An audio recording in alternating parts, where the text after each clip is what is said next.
মেঘনা লেখক মোহাম্মদ ইমরান। আমি ইমরান। প্রতিদিনের মতো আজকেও কারখানায় কাজ শেষ করতে করতে বেশ রাত হয়ে গেল। সকাল থেকে রাত পর্যন্ত সেলাই মেশিনের চাকা ঘুরেছে অবিরাম। তবে আজকের দিনটা ভালোই ছিল, কাজের চাপ থাকলেও দিন শেষে উপার্জনটা বেশ ভালোই হয়েছে। খাটুনির পর পকেটে বাড়তি কিছু টাকা এলে শরীরের সমস্ত ক্লান্তি যেন নিমেষেই উবে যায়। রাত তখন 12টা। বাজারের সব দোকানপাট প্রায় বন্ধ, চারপাশটা নিঝুম। আমি আমার দোকানের ঝাঁপ বন্ধ করে বাড়ির পথে রওনা হব, এমন সময় হঠাৎ চোখ গেল রাস্তার ধারের সেই বড় গাছটার দিকে। অন্ধকারের মাঝে দেখলাম একটা মেয়ে গাছের নিচে বসে পা চেপে ধরে অদ্ভুতভাবে কুঁকড়ে আছে। দেখে মনে হচ্ছে মেয়েটা খুব কষ্টে আছে। আমি কিছুটা দ্বিধা নিয়ে মেয়েটির কাছে গেলাম। এত রাতে একা একটা মেয়েকে রাস্তার ধারে বসে থাকতে দেখে নিজেকে সামলাতে পারলাম না। জিজ্ঞেস করলাম, আপনি এত রাতে এখানে কি করছেন? এখন তো রাত 12টা বাজে। মেয়েটি আমার দিকে তাকাল না। যন্ত্রণাকাতর গলায় খুব ক্ষীণ স্বরে শুধু বলল, কাঁটা। আমি আর দেরি না করে ওর পায়ের কাছে বসলাম। আলতো করে ওর পা স্পর্শ করতেই আমি চমকে উঠলাম। মেয়েটার পা পুরো বরফের মতো ঠান্ডা।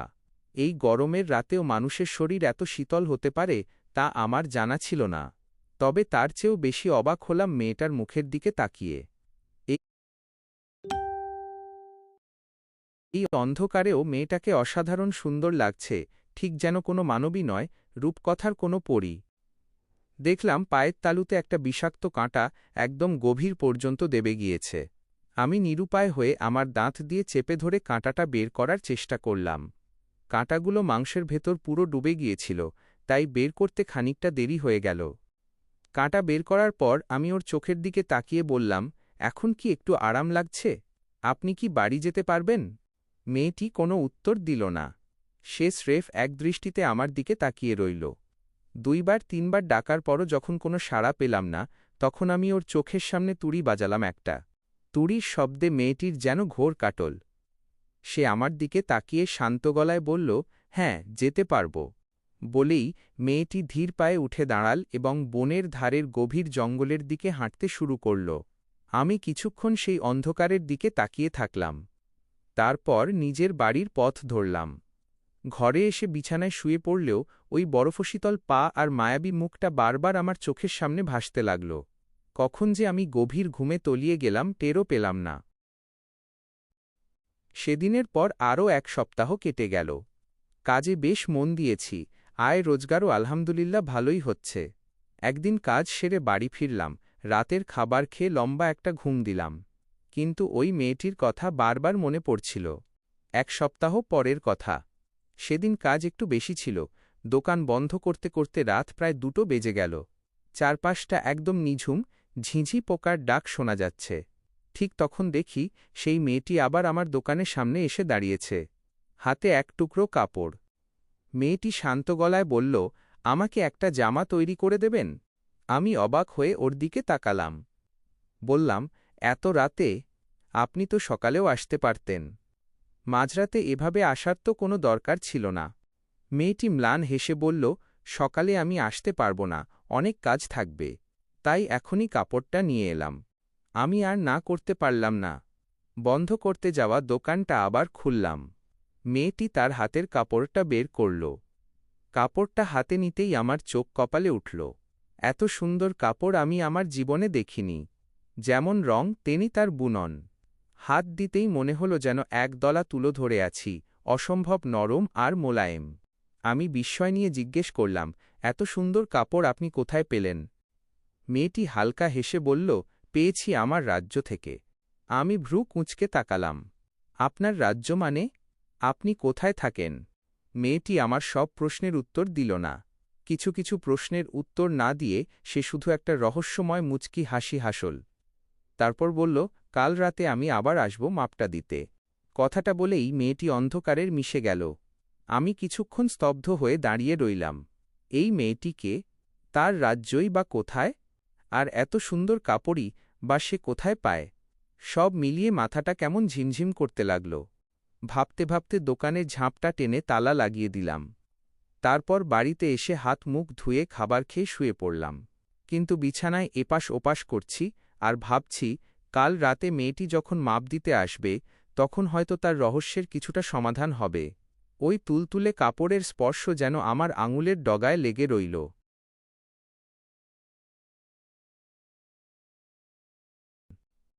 পরের দিনগুলোতে আমার মন যেন আর কাজে বসছিল না।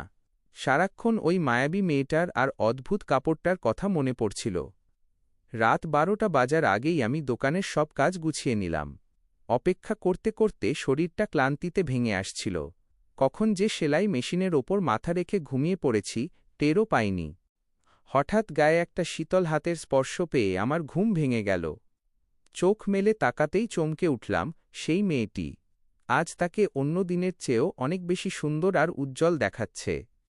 মনে হচ্ছে ওর চারপাশ থেকে যেন একটা মৃদু আলো বিচ্ছুরিত হচ্ছে।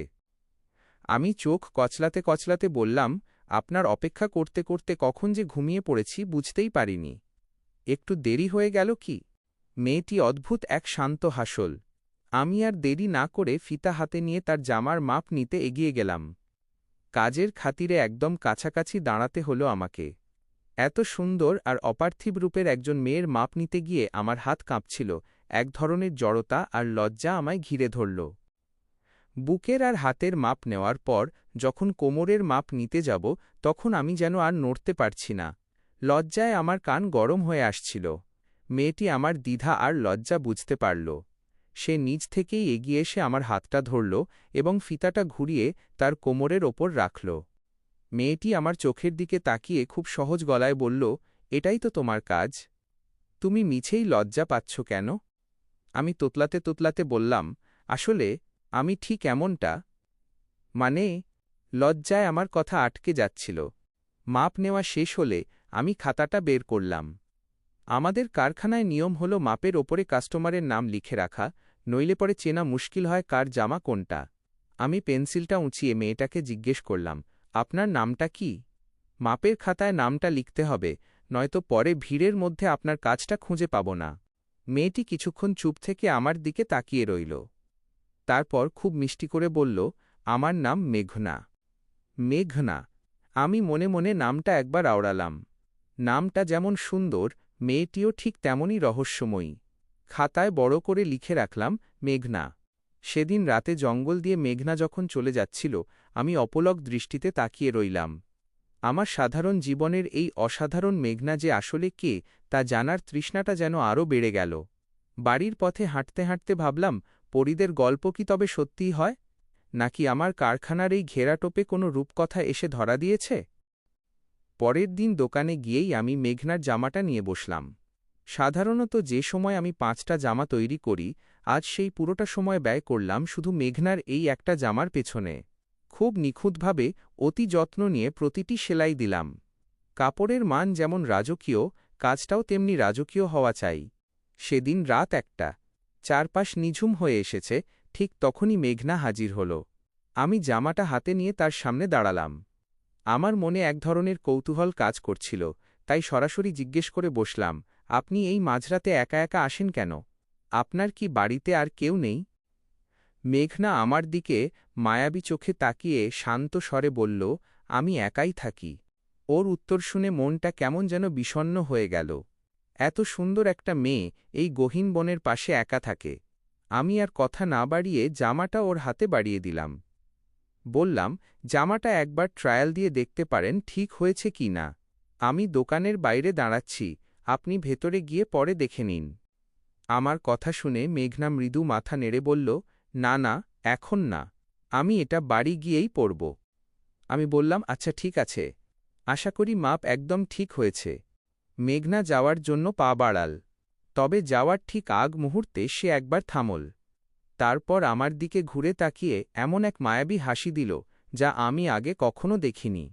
সেই হাসিতে যেন কোনো জাদুকরী ভালো লাগা মিশেছিল। কোনো কথা না বলে সেই হাসি মুখে সে অন্ধকারের দিকে মিলিয়ে গেল। আমি কিছুক্ষণ সেই পথের দিকে তাকিয়ে রইলাম। মেঘনার ওই শেষ হাসিটা আমার বুকের ভেতর কেমন এক অদ্ভুত অনুভূতি জাগিয়ে দিল। দোকানের ঝাঁপ টেনে তালা লাগিয়ে বাড়ির পথে রওনা হলাম। সারা পথ শুধু ওই হাসি আর মেঘনার নিঃসঙ্গতার কথাই মাথায় ঘুরতে লাগল।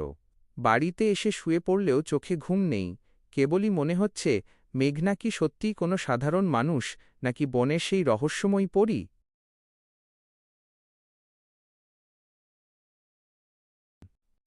পরের দিন রাতে আমি যথারীতি দোকানের কাজ গুছিয়ে মেঘনার অপেক্ষায় বসেছিলাম। ঠিক রাত 12টা বাজতেই মেঘনা হাজির হল। আজ তার পরনে সেই জামাটা নেই, কিন্তু চোখে মুখে এক অদ্ভুত প্রশান্তি। কাছে আসতেই মেঘনা বলল, জামাটা যে কি সুন্দর হয়েছে, আমার খুব পছন্দ হয়েছে। আমি হেসে বললাম, পছন্দ হলেই আমার পরিশ্রম সার্থক। তবে আপনি সেদিন বলেছিলেন না যে আপনি একা থাকেন, আপনার পরিচয়টা আসলে কি? মেঘনা আমার দিকে কিছুক্ষণ স্থির দৃষ্টিতে তাকিয়ে থেকে বলল, তুমি জানতে চেয়েছিলে না আমি কে? ইমরান, আমি আসলে একজন পরী। শুনে আমি হো হো করে হেসে উঠলাম। বললাম, ইয়ার কি করো না তো, এই যুগে আবার পরী কোত্থেকে আসবে? আমার কথা শেষ হতে না হতেই মেঘনা গম্ভীর হয়ে গেল। বলল, বিশ্বাস হচ্ছে না? তবে নিজের চোখেই দেখে নাও। মুহূর্তের মধ্যে আমার চোখের সামনে এক অলৌকিক ঘটনা ঘটে গেল। মেঘনা যেখানে দাঁড়িয়েছিল সেখানে শুধু শূন্যতা। সে একদম অদৃশ্য হয়ে গেল। আমার গায়ের লোম খাড়া হয়ে উঠল, কলিজাটা যেন ভয়ে শুকিয়ে গেল। আমি তোতলাতে তোতলাতে বললাম, মেয়ে মেঘনা, আপনি কোথায়? ঠিক তার কয়েক সেকেন্ড পরেই সে আবার আগের জায়গায় দৃশ্যমান হল। মুচকি হেসে বলল, কি, এবার বিশ্বাস হয়েছে তো? আমি ভয়ে আর বিস্ময়ে থরথর করে কাঁপছিলাম। কোনোমতে নিজেকে সামলে নিয়ে বললাম, হ্যাঁ, হয়েছে। কিন্তু আপনি আমাদের এই মানুষের লোকালয়ে কি করছেন? পরীদের কি নিজেদের দর্জি নেই? মেঘনা একটু এগিয়ে এসে বলল, আসলে আমাদের রাজ্যেও জামাকাপড় তৈরি করার কারিগর আছে, কিন্তু তাদের কাজ একদমই ভালো হয় না। একদিন আমি আকাশ দিয়ে উড়ে যাচ্ছিলাম, তখন নিচে একটা মেয়ের পরনে খুব সুন্দর কাজের একটা জামা দেখলাম। খোঁজ নিয়ে জানতে পারলাম সেটা তোমার তৈরি। সেই সুন্দর কাজ দেখেই আমি ঠিক করলাম, আমার জামাটাও তোমার কাছ থেকেই বানিয়ে নেব। শুনে আমার ভয়টা একটু কমল, বরং এক ধরনের গর্ববোধ হল যে আমার হাতের কাজের প্রশংসা পরীদের রাজ্যেও পৌঁছে গেছে। আমি বললাম, ও আচ্ছা, এই ব্যাপার। তারপর ভয় কাটিয়ে আমরা আরও কিছুক্ষণ গল্প করলাম। মেঘনা তার রাজ্যের গল্প শোনাল, সেখানে নাকি সারাক্ষণ রূপালী আলো থাকে, কোনো দুঃখ নেই। আমি মন্ত্রমুগ্ধের মতো তার কথা শুনতে লাগলাম। সেই রাতে আমার ছোট সেলাইয়ের দোকানটা যেন এক মায়াবী জগতের অংশ হয়ে উঠল। মাঝরাতে নির্জন বাজারে একজন মানুষ আর একজন পরী বসে গল্প করছে, এটা যেন আমার জীবনের শ্রেষ্ঠ এক অভিজ্ঞতা। এরপর থেকে এক নতুন নিয়ম তৈরি হল। প্রতিদিন রাত গভীর হলে মেঘনা চুপি চুপি আমার দোকানের পাশে এসে বসে। আমি সেলাই মেশিনে কাজ করি, আর সে পাশে বসে রাজ্যের গল্প করে। কখনো সে তার দেশের অদ্ভুত সব ফুল আর ঝরনার কথা বলে, আবার কখনো আমি তাকে আমার এই সাধারণ মানুষের জীবনের সুখ দুঃখের গল্প শোনাই। কাজের ফাঁকে ফাঁকে আমি যখনই তার দিকে ফিরে তাকাই, প্রতিবারই তাকে নতুন কোনো এক সৌন্দর্যে মোড়ানো দেখি। এক রাতে কাজ করতে করতে আমি একটু দুশ্চিন্তা নিয়ে বললাম, মেঘনা, তুমি যে প্রতিদিন এভাবে মাঝরাতে আমার এখানে আসো, কোনো মানুষ যদি দেখে ফেলে তবে তো খুব খারাপ ভাববে। আমাদের সমাজ তো এসব সহজভাবে নেবে না। আমার কথা শুনে মেঘনা মোটেও বিচলিত হল না। সে খুব স্বাভাবিক গলায় বলল, ভাবলে ভাবুক, তাতে আমার কি আসে যায়। আমি ভ্রু কুঁচকে বললাম, মানে, তুমি কি ভয় পাচ্ছ না? মেঘনা তখন আমার দিকে তাকিয়ে মায়াবী কিন্তু দুষ্টু একটা হাসি দিল। তারপর বলল, আরে ইমরান, আমি তো পড়ি। কেউ দেখতে পেলেও আমি এক মুহূর্তেই হাওয়া হয়ে যেতে পারব। কিন্তু তুমি তো মানুষ, তুমিই তো ফেঁসে যাবে। কথাটা বলেই সে খিলখিল করে হেসে উঠল। ওর সেই দুষ্টুমি ভরা হাসি দেখে আমি অবাক হয়ে স্তব্ধ হয়ে গেলাম। ল্যাম্পপোস্টের আবছা আলোয় ওর মুখটা যেন কোনো স্বর্গীয় ছবির মতো লাগছিল। আমি মনে মনে ভাবলাম, মানুষের হাসি সুন্দর হয় জানি, কিন্তু পরীদের হাসি যে এতটা মোহনীয় আর মায়াবী হতে পারে, তা মেঘনাকে না দেখলে কোনোদিন বিশ্বাস করতাম না। ওর ওই এক চিলতে হাসি আমার সব দুশ্চিন্তা মুহূর্তেই উড়িয়ে দিল। পরক্ষণেই আমি আবার সেলাই মেশিনে মন দিলাম, কিন্তু আমার মনের ভেতর তখন আনন্দের এক অদ্ভুত দোলা দিচ্ছিল। বুঝতে পারলাম, এই গভীর রাতের নির্জনতা আর মেঘনার উপস্থিতি এখন আমার জীবনের সবচেয়ে প্রিয় মুহূর্ত হয়ে দাঁড়িয়েছে। মেঘনার ওই দুষ্টুমি ভরা হাসি দেখে আমার মাথায়ও একটু দুষ্টুমি বুদ্ধি চাপল। আমি ভাবলাম, ও তো সবসময় আমাকে ভয় দেখায় বা অবাক করে দেয়, আজ না হয় আমি ওকে একটু অপ্রস্তুত করি। দোকানের এক কোণে একটা সসের বোতল রাখা ছিল। মেঘনা যখন এক মুহূর্তের জন্য বাইরের দিকে তাকিয়ে অন্যমনস্ক হল, আমি সুযোগ বুঝে খুব সাবধানে সামান্য একটু সস আমার হাতের আঙুলে লাগিয়ে নিলাম। তারপর মুখটা একটু কাঁচুমাচু করে ব্যথার ভান ধরে বললাম, উফ মেঘনা, দেখ তো কি হল। মেঘনা চমকে উঠে আমার দিকে তাকাল। আমার আঙুলে লাল সস দেখে ও সত্যিই মনে করল আমার হাত কেটে রক্ত বেরোচ্ছে। ওর মায়াবী চোখ দুটো দুশ্চিন্তায় বড় বড় হয়ে গেল। সে দ্রুত আমার হাতটা নিজের হাতের মধ্যে নিয়ে ব্যাকুল হয়ে বলল, ইমরান, এটা কি করে হল? খুব লাগছে কি? ওর কোমল হাতের স্পর্শে আমার দুষ্টুমি যেন এক নিমিষেই ভালোবাসায় বদলে গেল। আমি আর হাসি চেপে রাখতে পারলাম না। খিলখিল করে হেসে উঠে বললাম, আরে না না, এটা রক্ত নয়, এটা তো সস। আমি শুধু তোমার সাথে একটু মজা করছিলাম। আমার কথা শুনে মেঘনা প্রথমে থমকে গেল। তারপর যখন বুঝতে পারল আমি ওকে বোকা বানিয়েছি, তখন ওর চিন্তিত মুখটা অভিমানে লাল হয়ে উঠল। সে আমার হাতটা ছেড়ে দিয়ে একটু দূরে সরে গিয়ে মুখ ঘুরিয়ে বসল। অভিমানী গলায় মেঘনা বলল, তুমি খুব পচা। আমি কত ভয় পেয়েছিলাম জানো? মানুষের মন কি এত পাথর হয় যে এমন বিষয় নিয়ে ইয়ার্কি করে? আমি বুঝতে পারলাম মজাটা একটু বেশি হয়ে গেছে। পরীর চোখে জল আসবে, এটা আমি সহ্য করতে পারতাম না। আমি কাঁচুমাচু হয়ে ওর কাছে গিয়ে বললাম, সরি মেঘনা, আর কখনো এমন করব না। আসলে তোমার ওই সুন্দর হাসির জবাবে একটু দুষ্টুমি করতে চেয়েছিলাম। মেঘনা এবার আর চোখে আমার দিকে তাকাল। ওর ঠোঁটের কোণে আবারও সেই মায়াবী হাসির রেখা ফুটে উঠল। সে বলল, ঠিক আছে, এবারের মতো মাফ করলাম। কিন্তু মনে রেখো, আমি কিন্তু পড়ি। পরের বার আমি কোনো জাদু করলে সামলাতে পারবে না কিন্তু। সেই রাতে মেঘনার অভিমান আর আমাদের এই খুনসুটি যেন দোকানের পরিবেশটাকে আরও মায়াবী করে তুলল।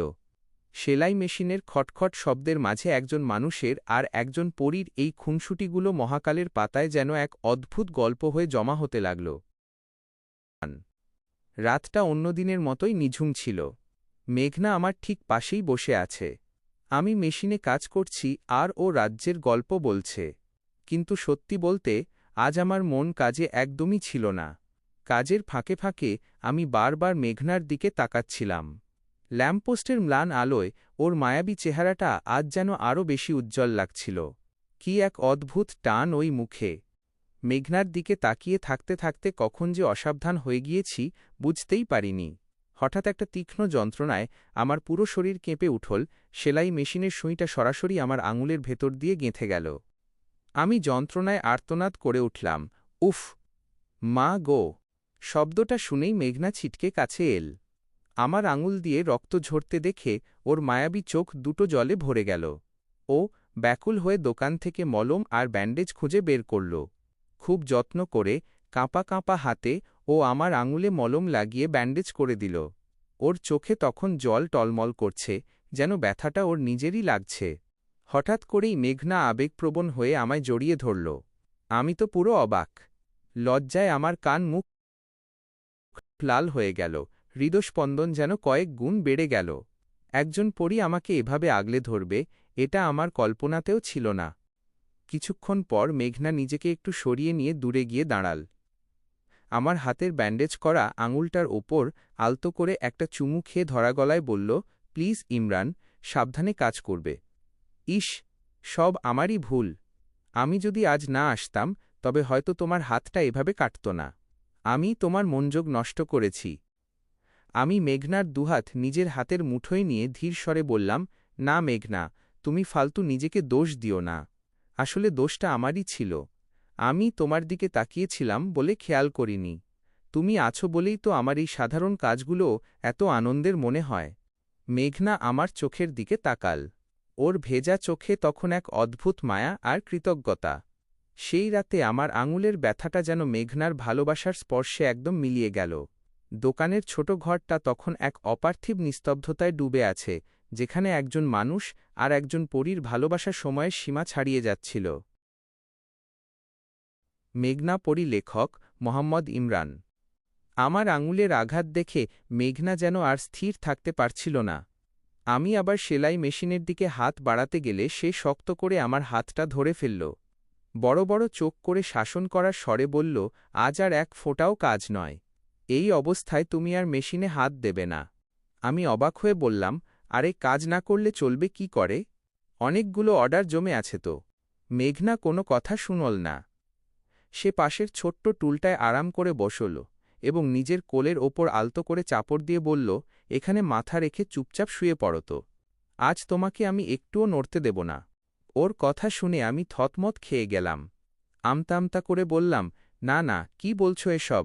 আমার খুব লজ্জা করছে। আমি তো এভাবে কোনো দিন। আমার কথা শেষ হওয়ার আগেই মেঘনা খিলখিল করে হেসে উঠল। তারপর হঠাৎ করে হাত বাড়িয়ে আমার 2 গাল টেনে দিয়ে আদুরে গলায় বলল, ওলে বাবুটা আমার। বাবুটার বুঝি খুব লজ্জা করে? ওর এই আকস্মিক আচরণে আমি যেন পাথরের মতো জমে গেলাম। আমার সারা মুখ লজ্জায় লাল হয়ে গেল। মেঘনা আর কোনো অজুহাত দেওয়ার সুযোগ না দিয়ে একরকম জোর করেই আমার মাথাটা টেনে নিয়ে নিজের কোলে রাখল। ওর গায়ের থেকে বুনো ফুলের এক অপার্থিব সুগন্ধ আসছিল। আমি চোখ বুজে ফেললাম। মেঘনা পরম মমতায় আমার চুলে হাত বুলিয়ে দিতে লাগল। ওর আঙুলের স্পর্শে যেন কোনো জাদুকরী শক্তি ছিল। মুহূর্তের মধ্যে আমার সারাদিনের ক্লান্তি আর আঙুলের টনটনে ব্যথাটা উবে গেল। গভীর রাতের নিস্তব্ধতায় আমার কারখানার ভেতরটা যেন তখন এক স্বর্গের টুকরো। মেঘনা নিচু স্বরে গুনগুন করে একটা অচেনা সুরের গান গাইতে লাগল। আমি অনুভব করলাম, পৃথিবীর সব ধনসম্পদ আর সাফল্যের চেয়ে এই পরীর কোলে মাথা রেখে শান্তিতে থাকাটাই যেন আমার জীবনের সবচেয়ে বড় পাওয়া। লজ্জার সেই ঘোর কাটিয়ে আমি এক গভীর শান্তির ঘুমে তলিয়ে যেতে লাগলাম, আর আমার কপালে বুলিয়ে দেওয়া মেঘনার হাতটা তখন যেন পৃথিবীর সবচেয়ে নিরাপদ আশ্রয় হয়ে উঠল। বেশ কিছুক্ষণ পর যখন আমার তন্দ্রা ভাঙল, আমি মেঘনার কোল থেকে মাথা তুললাম। শরীর আর মন দুটোই তখন একদম হালকা লাগছে। মেঘনা আমার চোখের দিকে তাকিয়ে মিষ্টি করে জিজ্ঞেস করল, কি ইমরান সাহেব, এবার শান্তি লাগছে তো? আমি একটু লজ্জিত হয়ে মাথা নেড়ে বললাম, হ্যাঁ মেঘনা, অনেকদিন পর এত শান্তিতে ঘুমালাম। এরপর আমি আবার সেলাই মেশিনে বসলাম। হাতে কাজ থাকলেও আমার চোখ দুটো যেন বেইমানি করছিল, বারবার কাজ ছেড়ে পাশের টুলে বসা মেঘনার দিকে ঘুরে যাচ্ছিল। মেঘনার ওই রূপের মায়া কাটানো যে কত কঠিন, সেটা আমি ছাড়া আর কেউ বুঝবে না। আমি বারবার ফিরে তাকাচ্ছি দেখে মেঘনা এবার একটু শাসনের স্বরে বলল, ইমরান, একদম এদিকে তাকাবে না। মেশিনের দিকে তাকাও, আমার দিকে না। আবার যদি আঙুলে সুই ফোটাও, তবে কিন্তু আমি আর ব্যান্ডেজ করব না। আমি একটা চওড়া হাসি দিয়ে বললাম, আচ্ছা ঠিক আছে বাবা, আপনার হুকুম শিরোধার্য। এই তাকালাম মেশিনের দিকে। বলেই আমি আবার কাজে মন দেওয়ার ভান করলাম। কিন্তু মেঘনা হঠাৎ এগিয়ে এসে আবার আমার গাল দুটো টেনে দিয়ে বলল, লক্ষ্মী ছেলে। এবার আমি একটু নকল অভিমান করলাম। গালটা ঘষে নিয়ে ধরা গলায় বললাম, আপনার কি সারাক্ষণ আমার গালই টানতে হয়? আপনি তো আমাকে বাবু বানিয়ে ছাড়লেন। এভাবে কেউ গাল টানে? আমার অভিমানী মুখ দেখে মেঘনা আর নিজেকে ধরে রাখতে পারল না। সে খিলখিল করে এমনভাবে হাসতে লাগল যে মনে হল যেন একরাশ রূপালী ঘণ্টা একসাথে বেজে উঠল। ওর হাসির তোড় দেখে আমার নকল অভিমান নিমেষেই উবে গেল। আমি হাসতে হাসতে বললাম, হাসুন, যত পারেন হাসুন। মেঘনা হাসির ঝোঁকেই আবার আমার গালটা হালকা করে টিপে দিয়ে বলল, বাবুটা রেগে গেছে? আচ্ছা, আর গাল টানব না, শুধু একটু আদর করে দেব। ওর কথা শুনে আমরা দুজনেই একসাথে হেসে উঠলাম। রাতের সেই নিস্তব্ধ বাজারে আমাদের দুজনের হাসির শব্দ মিলেমিশে একাকার হয়ে গেল। আমি বুঝতে পারলাম, এই ছোট দোকানটা আর শুধু আমার রুটিরুজির জায়গা নেই, এটা এখন আমার আর মেঘনার এক মায়াবী ভালোবাসার আলয় হয়ে উঠেছে। কাজ চলতে থাকল, আর সেই সাথে চলতে থাকল অমলিন আড্ডা। সেদিন কাজ শেষ করতে করতে রাত 11টা বেজে গেল। মেঘনা বিদায় নেওয়ার পর আমি দোকান বন্ধ করে বাড়ির পথে রওনা হলাম। মনের ভেতর তখন এক অদ্ভুত বসন্তের হাওয়া বইছে, ঠোঁটের কোণে লেপ্টে আছে এক চিলতে হাসি। বাড়িতে পা দিতেই মা আমার মুখের দিকে তাকিয়ে জহুরির মতো হাসলেন। ভাত বেড়ে দিতে দিতে মা বললেন, আজকাল তো তোকে খুব খুশি খুশি দেখছি। ব্যাপার কি? মনে হচ্ছে আমার জন্য বৌমা খুঁজে নিয়েছিস নাকি? মায়ের কথা শুনে আমি একদম থতমত খেয়ে গেলাম। মনে মনে হাসলাম আর ভাবলাম, মা, তুমি যদি জানতে, আমি তো তোমার জন্য সাধারণ কোনো বৌমা নয়, আস্ত এক পরী বৌমা ঠিক করে রেখেছি। ঠিক তখনই বাবা পাশ থেকে টিপ্পনি কেটে বললেন, কিরে, মা যে জিজ্ঞেস করছে কথা বলিস না কেন? আমি আমতা আমতা করে বলে ফেললাম, হ্যাঁ হ্যাঁ, না না। বাবা এবার হো হো করে হেসে উঠলেন।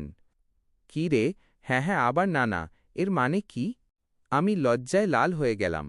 মাথা নিচু করে বললাম, আরে ধুর বাবা, কি যে বলো না তোমরা। বাদ দাও তো এসব দুষ্টু কথা। আমার ছোট বোনটা বড় পাজি। সে সুযোগ পেয়ে মাকে ফিসফিস করে বলল, মা, দেখেছ, দাদা কিন্তু ঠিকই ধরা খেয়েছে। মা, তুমি বুঝতে পারছ তো? মা মুচকি হেসে বললেন, হ্যাঁ রে পাগলি, বুঝতে পারছি। আমরা সবাই মিলে একসাথে রাতের খাবার খেতে বসলাম। বোনটা খেতে খেতে হঠাৎ আমার দিকে ঝুঁকে এসে বলল, কিরে দাদা, ভাবির একটা ছবি দেখা না। খুব সুন্দরী নিশ্চয়ই। আমি মনে মনে ভাবলাম, মেঘনার কি আর ছবি তোলা সম্ভব? ও তো মায়ার রাজ্য থেকে আসা এক স্বপ্ন। আমি বোনকে ধমক দেওয়ার ভান করে বললাম, তোর জ্বালায় আর পারি না। একদম আমাকে জ্বালাবি না তো। মা দেখো না, ছোটটা কেমন করছে। মা তখন বোনের দিকে তাকিয়ে হাসতে হাসতে বললেন, থাক রে, আর বলিস না। দেখছিস না ও কেমন লজ্জা পাচ্ছে। বোনটা তখন আমাকে খ্যাপানোর জন্য জোরে হেসে উঠল। আমি তাড়াতাড়ি খেয়ে উঠে পড়লাম। সবার হাসাহাসি আর খুনসুটির মাঝে আমার শুধু বারবার মেঘনার সেই মায়াবী মুখটা মনে পড়ছিল। বিছানায় শুয়ে ভাবলাম, বাড়ির লোক যেদিন মেঘনাকে দেখবে সেদিন তারা অবাক হয়ে যাবে। মেঘনা কি আমাদের এই সাধারণ সংসারে সাধারণ হয়ে থাকতে পারবে? ভাবতে ভাবতে সেই মিষ্টি স্বপ্নের ঘোরেই ঘুমিয়ে পড়লাম। পরের দিন রাত হতেই মেঘনা আবার আসল। আমি দোকানের সামনে দাঁড়িয়ে তার অপেক্ষায় ছিলাম। ওকে দেখেই আমি বললাম, কেমন আছো মেঘনা? মেঘনা একটু গম্ভীর হয়ে বলল, ভালো আছি। তারপর হঠাৎ একদম সোজাসুজি আমাকে প্রপোজ করে বসল। ও বলল যে ও আমাকে অনেক পছন্দ করে। আমি একটু দুষ্টুমি করার সুযোগ ছাড়লাম না। মুখটা সিরিয়াস করে বললাম, দেখো মেঘনা, আমি তোমাকে ভালোবাসি না। আসলে আমার একটা গার্লফ্রেন্ড আছে। কথাটা শোনামাত্রই মেঘনার উজ্জ্বল মুখটা মুহূর্তেই কালো হয়ে গেল।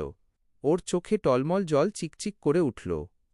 ধরা গলায় ও বলল, এতদিন তাহলে সবকিছু অভিনয় ছিল? ওর ওই করুণ চেহারা দেখে আমি আর হাসি চেপে রাখতে পারলাম না। হো হো করে জোরে হেসে দিলাম। হাসতে হাসতেই বললাম, কেমন লাগলো আমার সারপ্রাইজ? আরে পাগলি, তুমি ছাড়া আর কে আছে আমার? এরপর আমি নিজেই হাঁটু গেড়ে বসে মেঘনাকে প্রপোজ করলাম। মেঘনা প্রথমে একটু দুষ্টুমি করে ভাব নিল, তারপর মুচকি হেসে রাজি হয়ে গেল। আমি বললাম, আই লাভ ইউ মেঘনা। ও লজ্জায় লাল হয়ে নিচু স্বরে বলল, আই লাভ ইউ টু। আমরা কিছুক্ষণ গল্প করলাম। তারপর আমি একটু ইতস্তত করে বললাম, আমার ছোট বোনটা না তোমার একটা ছবি চেয়েছে। ও খুব বায়না ধরছে তোমার ছবি দেখার জন্য। তুমি কি একটা ছবি তুলবে আমার সাথে? মেঘনা তখন মিষ্টি করে হেসে বলল, ওমা, আমার ননদ ছবি চেয়েছে, আমি কি আর না করতে পারি? অবশ্যই দেব। তারপর মেঘনা আমার একদম পাশে এসে দাঁড়াল। এক হাত আমার কোমরে দিয়ে পরম নিশ্চিন্তে আমার কাঁধে মাথা রাখল। ও একের পর এক এমন সব স্টাইলে পোজ দিচ্ছিল যে আমি অবাক হয়ে গেলাম। আমি হেসে বললাম, তুমি এত ঢং আর স্টাইল জানলে কোত্থেকে? মেঘনা হাসতে হাসতে বলল, আমরা পরী হতে পারি, কিন্তু স্টাইল আমরা তোমাদের চেয়েও ভালো জানি। ছবি তোলা শেষ হলে মেঘনা আমাকে সাবধানে বাড়ি যেতে বলে বনের দিকে চলে গেল। আমি ফোনের গ্যালারিতে আমাদের সুন্দর ছবিগুলো দেখতে দেখতে বাড়ির পথ ধরলাম। আজ আমার মনে হচ্ছে আমি পৃথিবীর সবচেয়ে ভাগ্যবান মানুষ, যার প্রেমিকা স্বয়ং এক পরী। বাড়িতে গিয়ে বোনকে ছবিটা দেখানোর জন্য আমার মনটা ছটফট করছিল। মোহাম্মদ ইমরান। বাড়ি পৌঁছানোর পর থেকেই ছোট বোনটা আমার পিছু ছাড়ছে না। আমি ঘরে ঢোকার সময় ওকে ইশারায় বললাম, খাওয়া দাওয়ার পর আমার ঘরে আসিস, যা দেখার তখন দেখাবো। বোন তো খুশিতে আটখানা। ও বারবার বলছে, আজ ভাবির ছবি না দেখে আমি ঘুমাচ্ছি না। রাতের খাওয়া শেষ করে আমি ঘরে গিয়ে বসলাম। কিছুক্ষণ পরেই বোন ঝড়ের বেগে ঘরে ঢুকে বলল, কি রে দাদা, কই, দেখা কি দেখাবি? আমি মুচকি হেসে বললাম, আগে চোখ দুটো বন্ধ কর। ও কৌতূহল নিয়ে চোখ বন্ধ করল। আমি ফোনের গ্যালারি থেকে মেঘনার সেই সেরা ছবিটা বের করে ওর চোখের সামনে ধরলাম। বললাম, এবার চোখ খোল। চোখ খুলেই বোন একদম পাথর হয়ে গেল। কয়েক সেকেন্ড সে কোনো কথাই বলতে পারল না। তারপর বিস্ময়ে চোখ বড় বড় করে ছবির ওপর হাত বুলিয়ে বলল, ওরে বাবা, এত সুন্দর! দাদারে, এ তো আস্ত একটা পরী। তোর মতো এই কালো আর সাধারণ ছেলেকে এই মেয়ে কি দেখে পছন্দ করল রে? নিশ্চয়ই ভুল করে তোর প্রেমে পড়েছে। আমি ওর কানের নিচে হালকা একটা টোকা দিয়ে বললাম, বেয়াদব, আমি দেখতে সাধারণ হতে পারি, কিন্তু মনটা তো রাজপুত্তুরের মতো। তাই এই রাজকন্যা আমার প্রেমে পড়েছে। বোন তখন আমার ঘাড় জড়িয়ে ধরল। এবার ওর গলায় আবদারের সুর। ও বলল, দাদা, তুই সত্যিই ভাগ্যবান। আমার একটা কথা রাখবি? একবার ভাবির সাথে সামনাসামনি দেখা করিয়ে দিবি? আমি একটু চিন্তায় পড়লাম। মেঘনা তো সাধারণ মানুষ নয়, ওকে মানুষের সামনে আনা কতটা ঠিক হবে জানি না। তবুও বোনের হাসিমুখ দেখে বললাম, আচ্ছা ঠিক আছে, কোনো একদিন সুযোগ বুঝে দেখা করিয়ে দেব। কিন্তু শোন মা আর বাবাকে এখনই এসব কিছু বলবি না। মাথায় রাখিস কিন্তু। বোন তখন আঙুল দিয়ে নিজের মুখে জিভ টানার ভান করে বলল, একদম পাক্কা কথা। মা বাবাকে এখনই কিচ্ছু বলবো না। তুই শুধু দেখা করিয়ে দিস। বোন হাসতে হাসতে ঘর থেকে বেরিয়ে গেল। আমি খাটে শুয়ে ছবির মেঘনার দিকে তাকালাম। একটা সাধারণ দর্জি আর একটা বনের পরীর এই অসম প্রেম যে কতদূর যাবে তা শুধু ওই ওপরওয়ালাই জানেন। কিন্তু এই মুহূর্তের আনন্দটুকু আমার কাছে পৃথিবীর সব ধনসম্পদের চেয়েও দামি। সবাই যখন ঘুমে আচ্ছন্ন, আমি তখন মনে মনে পরদিন রাতের পরিকল্পনা করতে লাগলাম। কাল যখন মেঘনা আসবে, ওকে বলবো ওর ননদ ওর সৌন্দর্যে কতটা পাগল হয়ে গেছে।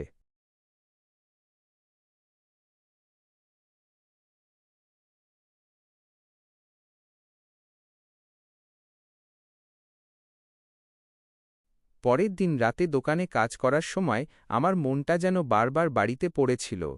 মেঘনা কখন আসবে সেই অপেক্ষায় বারবার দরজার দিকে তাকাচ্ছিলাম। ঠিক রাত 12টায় হালকা একটা বাতাসের ঝাপটা দিয়ে মেঘনা এসে হাজির হল। আজ তার চোখে মুখে এক আলাদা উজ্জ্বলতা। আমি মেঘনাকে দেখেই বললাম, জানো মেঘনা, কাল বোনকে তোমার ছবি দেখিয়েছিলাম।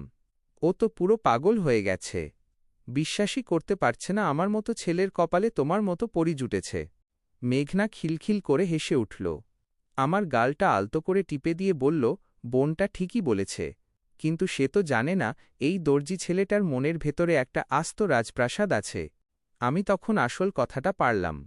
মেঘনা, ও তোমার সাথে দেখা করতে চায়। অনেক আবদার করেছে। তুমি কি দেখা করবে? মেঘনা কিছুক্ষণ চুপ করে থাকল। তারপর ম্লান হেসে বলল, ইমরান, পরিদের সাথে মানুষের দেখা হওয়া খুব একটা সহজ নয়। তবুও তোমার বোনের জন্য আমি একটা ব্যবস্থা করব। কাল রাতে ওকে সাথে নিয়ে এসো, তবে একটা শর্তে, জঙ্গলের ধারের ওই বড় গাছটার নিচে ও একা আসবে না, তুমি সাথে থাকবে। আমি মহা খুশি।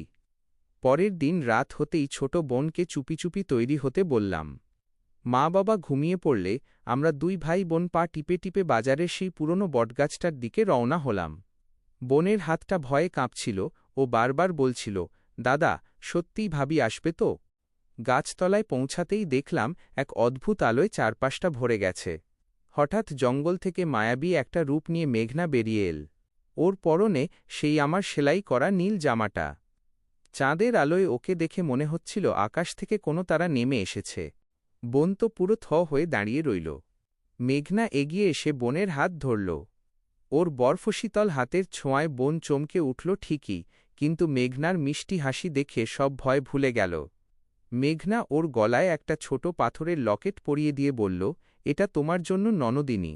এটা কাছে রাখলে তোমার কখনো কোনো বিপদ হবে না। বোন আবেগপ্রবণ হয়ে মেঘনাকে জড়িয়ে ধরল। আমি দূরে দাঁড়িয়ে এই অপূর্ব দৃশ্যটা দেখছিলাম। ভাবছিলাম, ভালোবাসার কোনো সীমানা নেই, সেটা মানুষ হোক আর পরীই হোক। ফেরার পথে বোন বারবার বলতে লাগল, দাদা, তুই সত্যিই পৃথিবীর সেরা ভাবি এনেছিস। মেঘনা চলে যাওয়ার আগে আমার কানে ফিসফিস করে বলে গেল, ভালোবাসি ইমরান, খুব ভালোবাসি। আমার কানে যেন সেই সুরটা সারা রাত ধরে বাজতে লাগল। আমি জানতাম আমাদের এই গল্পটা সাধারণ হলেও এটার মায়া অনেক গভীর। পরবর্তী পর্বে থাকছে, তারা চিহ্ন মেঘনা কি চিরকাল ইমরানের সাথে থাকতে পারবে, কি পরীদের রাজ্যের কোনো নিয়ম তাদের আলাদা করে দেবে? নীল রঙের সেই সুন্দর জামাটা পরে মেঘনা যখন আমার আর আমার বোনের সামনে দাঁড়াল, ওকে ঠিক রূপকথার নীলপরীর মতো লাগছিল। আমার বোন ফারিয়া তো মেঘনার রূপ দেখে মুগ্ধ। ও মেঘনার হাতটা শক্ত করে ধরে আবদার জুড়ল, ভাবি, আজ কিন্তু আমাদের বাড়িতে যেতেই হবে। তুমি না বললে আমি ছাড়ব না। মেঘনা প্রথমে একটু ইতস্তত করে বলল, আজ থাক বোন, অন্য একদিন যাব। কিন্তু ফারিয়া তো নাছোড়বান্দা। ও চিৎকার করে বায়না ধরতে লাগল। অগত্যা মেঘনা রাজি হল। তবে মেঘনা আমাদের বাড়িতে সাধারণ মানুষের মতোই প্রবেশ করল, কোনো অলৌকিক ক্ষমতা দেখাল না, পাছে বাড়ির অন্য কেউ বা ফারিয়া ভয় পেয়ে যায়। আমরা তিনজন চুপি চুপি আমার ঘরে এসে বসলাম। ফারিয়া তো মেঘনার হাত ছাড়তেই চায় না। সারাক্ষণ মেঘনার হাত ধরে এটা সেটা জিজ্ঞেস করছে। আমি ভাবলাম ওদের একটু একা কথা বলতে দিই, আর মেঘনার সাথে একটু নিরিবিলি সময় কাটানোর জন্য ফারিয়াকে কোনোভাবে ঘর থেকে সরাতে হবে। মাথায় একটা আইডিয়া এল। আমি ইচ্ছা করেই টেবিলের ওপর রাখা পানির গ্লাসটা মেঝেতে ফেলে দিলাম।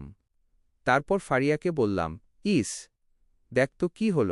ফারিয়া, যা তো বোন, একটু পানি নিয়ে আয় তোর ভাবির জন্য। দেখছিস না ও তৃষ্ণার্ত। ফারিয়া প্রথমে আমাকেই যেতে বলছিল, কিন্তু আমি জোরাজুরি করায় ও শেষমেশ রাজি হল। ও ঘর থেকে বের হতেই আমি স্বস্তির নিঃশ্বাস ফেললাম। কিন্তু আমার সেই বাটপার বোনটা পানি নিয়ে এত দ্রুত ফিরে এল যে আমার আর মেঘনার কথা বলার সুযোগই হল না। ফারিয়া এসে আবার মেঘনার গা ঘেঁষে বসল। মেঘনা ফারিয়ার চুলে হাত বুলিয়ে দিতে দিতে জিজ্ঞেস করল, আচ্ছা ননদিনী, তোমার নামটাই তো জানা হল না। তোমার নাম কি? বোন হাসিমুখে বলল, আমার নাম ফারিয়া। ও ভাবি, তোমার নামটাও তো জিজ্ঞেস করা হয়নি। তোমার নাম কি? মেঘনা মিষ্টি করে হেসে বলল, আমার নাম মেঘনা। ফারিয়া চোখ বড় বড় করে বলল, বাহ মেঘনা, নামটা তো ভারী সুন্দর, একদম মেঘের মতো শান্ত। আমার ভাইয়ের সাথে কিন্তু তোমাকে খুব মানিয়েছে ভাবি। মেঘনা লজ্জায় একটু হাসল। আমি মাঝে মাঝে ওদের গল্পের মাঝখানে কথা বলার চেষ্টা করছিলাম, কিন্তু আমার বোনটা এমনভাবে আমাকে আটকে দিচ্ছিল যে আমি ওদের মাঝে ঢুকতেই পারছিলাম না। ও যেন আজ পণ করেছে যে মেঘনা শুধু ওরই ভাবি, আমার কেউ না।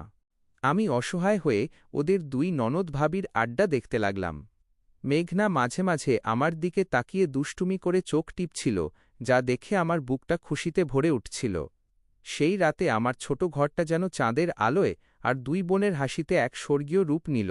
পরবর্তী পর্বে থাকছে, আমি যখন কোনোভাবেই ওদের আড্ডার মাঝখানে ঢুকতে পারছিলাম না, তখন মেজাজটা একটু খারাপই হল। ঘড়ির দিকে তাকিয়ে গম্ভীর হয়ে বললাম, ফারিয়া, অনেক রাত হয়ে গেছে, এবার নিজের ঘরে গিয়ে ঘুমিয়ে পড়ত। ফারিয়া আমার দিকে ফিরেও তাকাল না। উল্টো ঝামটা দিয়ে বলল, তোর এত অসুবিধা হলে তুই গিয়ে ঘুমা না, আমি আমার ভাবির সাথে কথা বলছি, তোর কি? আমি এবার একটু ক্ষেপে গিয়ে রসিকতা করে বললাম, তাই নাকি? তাহলে তোর ভাবিকে তুই বিয়ে কর, আমি বরং সারা জীবন সিঙ্গেলই থেকে যাই। আমার কথা শুনে ফারিয়া আর মেঘনা দুজনেই খিলখিল করে হাসতে শুরু করল। হাসির চোটে ফারিয়ার হাত থেকে ৫ টাকার একটা কয়েন মেঝেতে পড়ে গেল। ও সেটা তোলার জন্য নিচু হতেই আমি ভাবলাম, এই তো সুযোগ। আমি একটু দূর থেকেই মেঘনার দিকে তাকিয়ে আলতো করে একটা চোখ টিপলাম। কিন্তু কপাল খারাপ, ঠিক সেই মুহূর্তেই ফারিয়া কয়েনটা তুলে সোজা হয়ে দাঁড়িয়েছে। ও আমার কীর্তি দেখে ফেলে চিৎকার করে উঠল, ওরে বাবা, এ কি হচ্ছে দাদাই, তুই ভাবিকে চোখ টিপছিস? আমি তো ভয়ে আর লজ্জায় একদম জমে গেলাম।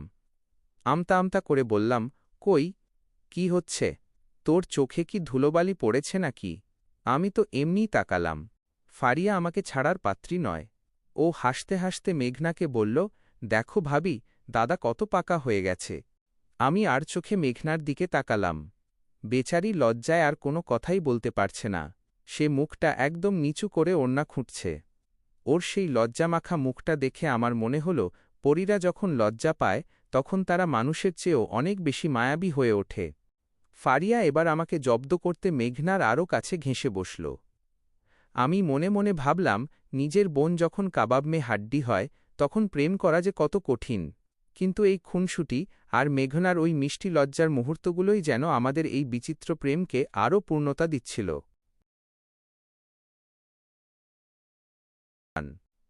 ফারিয়া যখন হাসতে হাসতে ঘর থেকে বেরোল, আমি স্বস্তির নিঃশ্বাস ফেললাম। যাক, এতক্ষণে বোধহয় একটু নিরিবিলিতে মেঘনার সাথে কথা বলা যাবে। আমি খাটের এক কোণে বসে মেঘনার দিকে তাকালাম।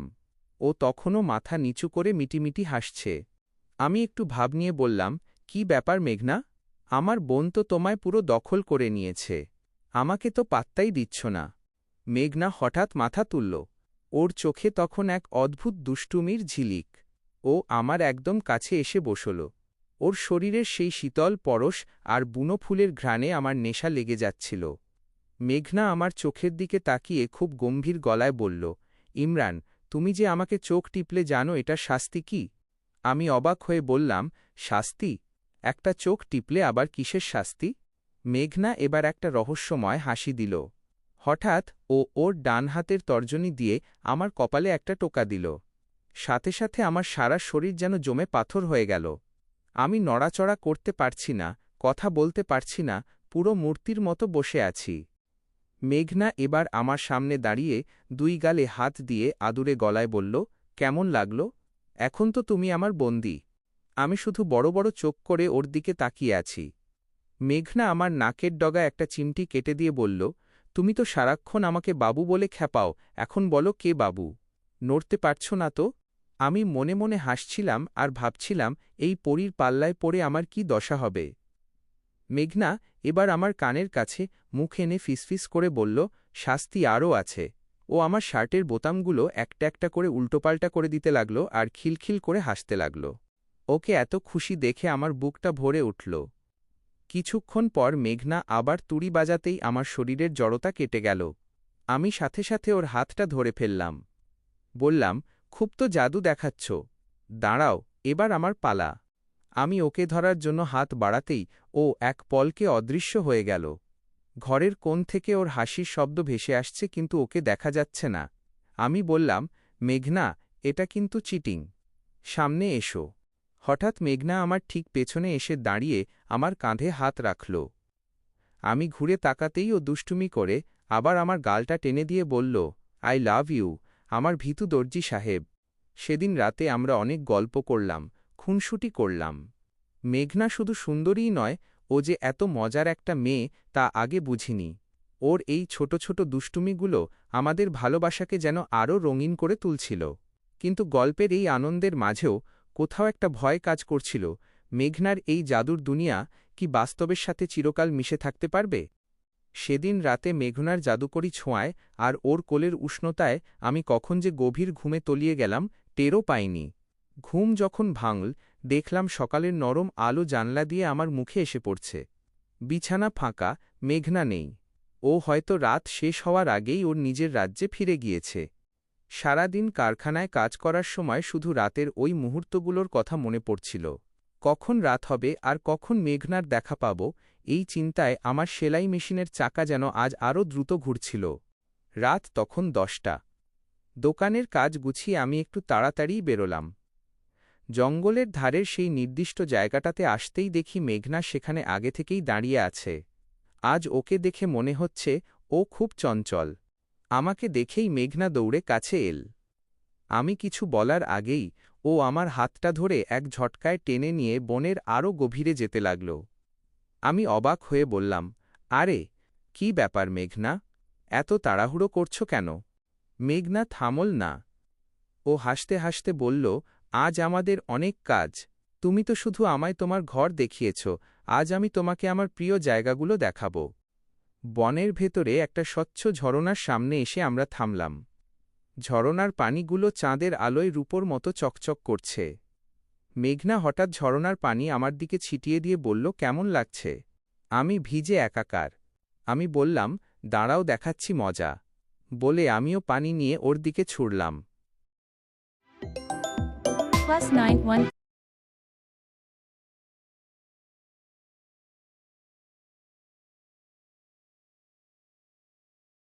+91কিন্তু অদ্ভুত ব্যাপার, পানি ওকে স্পর্শ করার আগেই যেন বাষ্প হয়ে উড়ে যাচ্ছে।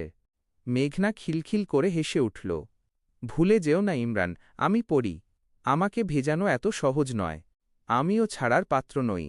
আমি এক দৌড়ে ওকে ধরার চেষ্টা করলাম। শুরু হলো আমাদের লুকোচুরি। ও একবার একটা বড় গাছের আড়ালে লুকোচ্ছে, তো পরক্ষণেই আবার আমার একদম পেছনে এসে টোকা দিচ্ছে। ও যেন আজ পুরো ছোট বাচ্চার মতো হয়ে গেছে। ছুটাছুটি করতে করতে আমরা দুজনেই হাঁপিয়ে গেলাম। ঘাসের ওপর পাশাপাশি বসলাম আমরা। মেঘনা আমার কাঁধে মাথা রেখে বলল, জানো ইমরান, পরিদের জীবনে অনেক নিয়ম, অনেক দায়বদ্ধতা। কিন্তু তোমার সাথে এই সময়গুলো কাটালে মনে হয় আমি একদম স্বাধীন। আমি ওর হাতটা মুঠোয় নিয়ে বললাম, আমিও চাই তুমি সবসময় এভাবেই হাসো মেঘনা। মেঘনা আমার দিকে তাকিয়ে দুষ্টুমি করে বলল, আচ্ছা, কাল যে ফারিয়ার সামনে আমাকে চোখ টিপেছিলে তার বদলে আজ কি দেবে? আমি মুচকি হেসে ওর খুব কাছে গিয়ে বললাম, কি চাও বলো? মেঘনা লজ্জায় চোখ বন্ধ করে ফেলল। আমি ওর কপালে আলতো করে একটা চুমু খেলাম। বনের সেই নিস্তব্ধতায় শুধু আমাদের হৃদস্পন্দন শোনা যাচ্ছিল। ঠিক সেই মুহূর্তে মনে হচ্ছিল জগৎ সংসার সব একদিকে আর আমাদের এই ভালোবাসা অন্যদিকে। কিন্তু আমরা জানতাম না এই আনন্দঘন মুহূর্তগুলোর ওপর কোনো কালো মেঘ ঘনিয়ে আসছে কি না। বনের সেই মায়াবী পরিবেশে মেঘনা হঠাৎ আমার চোখের দিকে তাকিয়ে বলল, ইমরান, তুমি তো শুধু মানুষের পৃথিবীটা দেখলে। চলো, আজ তোমাকে আমার রাজ্য থেকে ঘুরিয়ে আনি। দেখবে আমাদের দেশটা কত সুন্দর। আমি তো শুনেই অবাক। বললাম, সে কি? আমি কি সেখানে যেতে পারব? আমি তো সাধারণ মানুষ। মেঘনা আত্মবিশ্বাসের সাথে হাসল। আমি সাথে থাকলে কোনো সমস্যা নেই। তবে একটা শর্ত, তোমাকে আমাকে খুব শক্ত করে জড়িয়ে ধরতে হবে। একদম ছাড়বে না কিন্তু। আমি একটু লাজুক হাসলাম, তারপর মেঘনার কথামতো ওকে শক্ত করে জড়িয়ে ধরলাম। মুহূর্তের মধ্যেই অনুভব করলাম আমার পা মাটি ছেড়ে শূন্যে ভাসছে। মেঘনা আমাকে নিয়ে আকাশের দিকে উড়তে শুরু করল। নিচে আমাদের গ্রাম, জঙ্গল আর চেনা পথগুলো ক্রমশ ছোট হয়ে আসছিল। আমি জীবনে কোনোদিন এভাবে ওড়েনি, তাই ভয়ে আমার কলিজা শুকিয়ে যাচ্ছিল। মেঘনা আমার দশা দেখে দুষ্টুমিতে মেতে উঠল। সে হঠাৎ করে একটু বেশি উপরে গিয়ে ডাইভ দেওয়ার মতো ভান করল।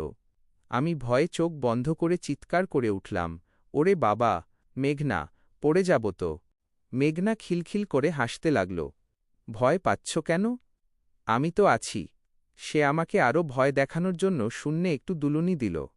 আমি তখন ভয়ে হিতাহিত জ্ঞান হারিয়ে মেঘনাকে এতটাই জোরে জাপটে ধরলাম যে ওর প্রায় দম বন্ধ হওয়ার জোগাড়। মেঘনা হাসতে হাসতে হাঁপিয়ে উঠে বলল, আরে ইমরান, ছাড়ো ছাড়ো। তুমি কি আমাকে আজ পিষে মেরে ফেলবে নাকি? এত জোরে কেউ ধরে? আমার তো হাড়গোড় সব ভেঙে যাচ্ছে।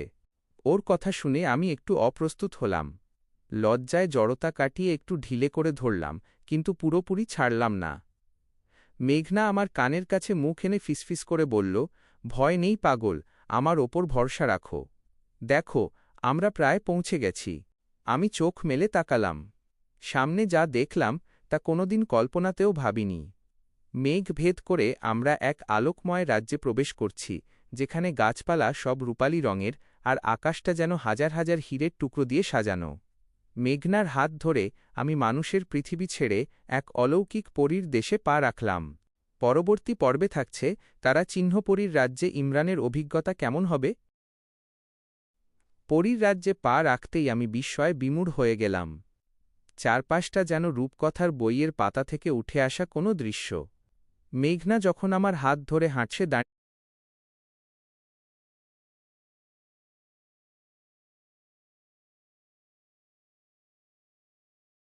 মেঘনা পরী লেখক। পরীর রাজ্যে পা রাখতেই আমি বিস্ময়ে বিমূঢ় হয়ে গেলাম। চারপাশটা যেন রূপকথার বইয়ের পাতা থেকে উঠে আসা কোনো দৃশ্য। আমার হাত ধরে হাঁটছিল, দেখছিলাম পথের দুই পাশে দাঁড়িয়ে থাকা সুন্দরী পরীরা তাকে নিচু হয়ে মাথা নত করে সম্মান জানাচ্ছে। আমি সাধারণ এক পরীর রাজ্যে পা রাখতেই আমি বিস্ময়ে বিমূঢ় হয়ে গেলাম। চারপাশটা যেন রূপকথার বইয়ের পাতা থেকে উঠে আসা কোনো দৃশ্য। মেঘনা যখন আমার হাত ধরে হাঁটছিল, দেখছিলাম পথের দুই পাশে দাঁড়িয়ে থাকা সুন্দরী পরীরা তাকে নিচু হয়ে মাথা নত করে সম্মান জানাচ্ছে। আমি সাধারণ এক দর্জি, আমার তো বুক দুরুদুরু কাঁপছিল। কোথায় এলাম রে বাবা? মেঘনা আমাকে নিয়ে সোজা বিশাল এক রাজদরবারে প্রবেশ করল। দরবারের জাঁকজমক দেখে আমার চোখ কপালে ওঠার জোগাড়। রাজদরবারের দৃশ্য, সিংহাসন, সামনেই দেখলাম হীরা আর নীলকান্তমণি দিয়ে খচিত এক অপূর্ব সিংহাসন, যা থেকে স্ফটিকের মতো আলো ঠিকরে বেরোচ্ছে। সোনা ও হীরা, চারপাশের থামগুলো সব খাঁটি সোনা আর দামি রত্ন দিয়ে তৈরি। পুরো দরবারটা যেন আলোর বন্যায় ভাসছে। মেঘনা ধীর পায়ে গিয়ে সেই প্রধান সিংহাসনে বসল। আমি তো হাঁ করে তাকিয়ে আছি। তখনই সে ইশারায় তার ঠিক পাশেই থাকা ছোট কিন্তু সমান রাজকীয় আরেকটি সিংহাসনে আমাকে বসার ইঙ্গিত দিল। আমি কাঁপা কাঁপা পায়ে গিয়ে সেখানে বসলাম। নিজের বিশ্বাস হচ্ছিল না যে আমি ইমরান, এক সাধারণ কারিগর, আজ পরীদের সিংহাসনে বসে আছি। আমি ফিসফিস করে মেঘনাকে জিজ্ঞেস করলাম, মেঘনা, তুমি কি আসলেই সেই মেঘনা? এসব কি দেখছি আমি? মেঘনা আমার দিকে তাকিয়ে এক মায়াবী আর রাজকীয় হাসি দিল। তার মাথায় তখন এক অপূর্ব হীরের মুকুট শোভা পাচ্ছে। সে শান্ত স্বরে বলল, ইমরান, অবাক হয়ো না। আমি এই রাজ্যের রানী। এই পুরো পরীর দেশটা আমাকেই সামলাতে হয়। আমি স্তব্ধ হয়ে গেলাম। যার সাথে আমি মাঝরাতে দোকানে বসে গল্প করি, যাকে আমি বাবু বলে খ্যাপাই, সে আসলে এক বিশাল রাজ্যের রানী। আমার মুখ দিয়ে শুধু এটুকুই বেরোল, আমি স্বপ্নেও ভাবতে পারিনি মেঘনা যে তুমি রাজরানী। তুমি এত সাধারণভাবে আমার দোকানে গিয়েছিলে। মেঘনা আমার হাতটা আলতো করে চেপে ধরল। সবার সামনেই সে বুঝিয়ে দিল, সে রানী হলেও আমার কাছে সে শুধুই আমার মেঘনা। দরবারের সবাই আমাদের দিকে তাকিয়ে মৃদু হাসছিল, আর আমি ভাবছিলাম ভালোবাসা সত্যিই মানুষকে কোথায় নিয়ে যেতে পারে। পরবর্তী মেঘনা সিংহাসন থেকে উঠে তার রাজকর্মচারীদের উদ্দেশ্য করে গম্ভীর কিন্তু মিষ্টি গলায় আদেশ দিল, শোনো সবাই, আজ আমাদের রাজ্যে এক বিশেষ অতিথি এসেছেন। ইনি তোমাদের হবু রাজা। ওঁর খাবারের জন্য রাজকীয় আয়োজন করো। মেঘনার কথা শেষ হতেই সবাই মাথা নিচু করে সম্মান জানিয়ে দ্রুত খাবার গুছিয়ে আনতে চলে গেল। আমি তো তখনও ঘোরের মধ্যে। মেঘনা আমার হাত ধরে নিয়ে গেল ডাইনিং হলে। রাজকীয় ভোজের দৃশ্য। ডায়মন্ড টেবিল, বিশাল এক ডাইনিং টেবিল, যা পুরোটা হীরা দিয়ে তৈরি। প্রায় ২০ ফুট লম্বা সেই টেবিলটা। আলো পড়তেই সেটা থেকে রংধনু ঠিকরে বেরোচ্ছিল। খাবারের বাহার, টেবিলের এক প্রান্ত থেকে অন্য প্রান্ত পর্যন্ত হরেক রকমের খাবারে সাজানো। এমন সব ফল আর মিষ্টি যা আমি আগে কোনোদিন দেখিনি। পরীদের দেশের খাবার বলে কথা। এর গন্ধেই যেন পেট ভরে যাচ্ছিল। মেঘনা নিজে দাঁড়িয়ে থেকে আমার চেয়ারটা টেনে দিল। আমার কাঁধে হাত দিয়ে পরম মমতায় আমাকে টেবিলে বসাল। আমি যখন খেতে যাব, তখন খেয়াল করলাম দরবারের সেনাবাহিনী আর পরিচারিকারা আমাদের দিকে তাকিয়ে আছে। লজ্জা পেয়ে আমি একটু কুঁকড়ে গেলাম। মেঘনা আমার মনের অবস্থা বুঝতে পারল। ও সাথে সাথে হাততালি দিয়ে আদেশ দিল, সেনাবাহিনী আর যারা এখানে আছো সবাই উল্টো দিকে ঘুরে দাঁড়াও। আমার হবু বর লজ্জা পাচ্ছে। কেউ আমাদের দিকে তাকাবে না। মুহূর্তের মধ্যে শত শত প্রহরী আর পরিচারিকা পেছন ফিরে দাঁড়িয়ে গেল। পুরো ঘরটা এখন শুধু আমার আর মেঘনার। মেঘনা হাসতে হাসতে একটা চামচ তুলে নিল। ও নিজের হাতে আমাকে খাবার খাইয়ে দিতে দিতে বলল, এখন তো আর কেউ দেখছে না, এবার পেট ভরে খাও তো দেখি। আমি যখন ওর হাত থেকে খাবার খাচ্ছিলাম, আমার মনে হচ্ছিল আমি কোনো স্বপ্ন দেখছি। যে মেয়েটা আমার সাধারণ দোকানে বসে সাধারণ জামার মাপ দিয়েছিল, আজ সে নিজের বিশাল সাম্রাজ্যে আমাকে রাজার সম্মান দিচ্ছে। মেঘনার এই ভালোবাসা দেখে আমার চোখে জল চলে এল। ও আলতো করে আমার চোখের কোণটা মুছে দিয়ে বলল, কাঁদছ কেন পাগল? আমি রানী হতে পারি, কিন্তু তোমার কাছে তো আমি সেই মেঘনাই আছি। খাওয়ার ফাঁকে ফাঁকে আমরা অনেক গল্প করলাম।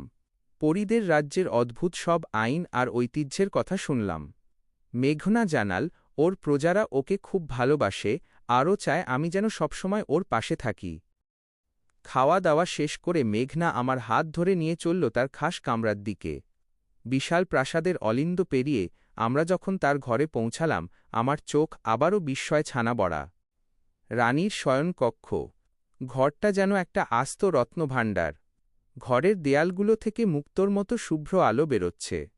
মেঘনা হাসিমুখে একটা বিশাল খাটের দিকে ইশারা করে বলল, এখন অনেক রাত হয়েছে, এই খাটে শুয়ে তুমি বিশ্রাম নাও। এটা আমার শোবার ঘর। বিছানা, খাটটা পুরোটা খাঁটি সোনা দিয়ে তৈরি, আর তার পায়াগুলোতে বড় বড় হীরা বসানো। বিছানার চাদরটা এতটাই নরম যে হাত দিলেই মনে হয় মেঘের ওপর হাত রাখছি। সজ্জা, চারদিকে দামি পাথরের কারুকাজ আর সুগন্ধি ফুলের মেলা। আমি ক্লান্ত ছিলাম, তাই সেই রাজকীয় বিছানায় গা এলিয়ে দিতেই কখন যে গভীর ঘুমে তলিয়ে গেলাম বুঝতেই পারিনি। অনেকক্ষণ পর যখন আমার ঘুম ভাঙল, চোখ মেলে দেখি মেঘনা বিছানার একপাশে বসে একমনে আমার দিকে তাকিয়ে আছে। চাঁদের আলো জানলা দিয়ে এসে তার মুখে পড়াতে তাকে একদম অপার্থিব দেখাচ্ছিল। আমি ধড়ফড় করে উঠে বসে জিজ্ঞেস করলাম, তুমি ঘুমাওনি মেঘনা? সারা রাত কি এভাবেই বসেছিলে? মেঘনা লাজুক হাসল। আমার এলোমেলো চুলগুলো ঠিক করে দিতে দিতে বলল, পাশের রুমে গিয়ে ঘুমাতে একদম মন চাচ্ছিল না। মনে হচ্ছিল তুমি একা ভয় পাবে, তাই তোমার কাছেই চলে আসলাম। তোমাকে ঘুমাতে দেখতে খুব ভালো লাগছিল। ওর কথা শুনে আমার মনের ভেতর একরাশ ভালোবাসা জমে গেল।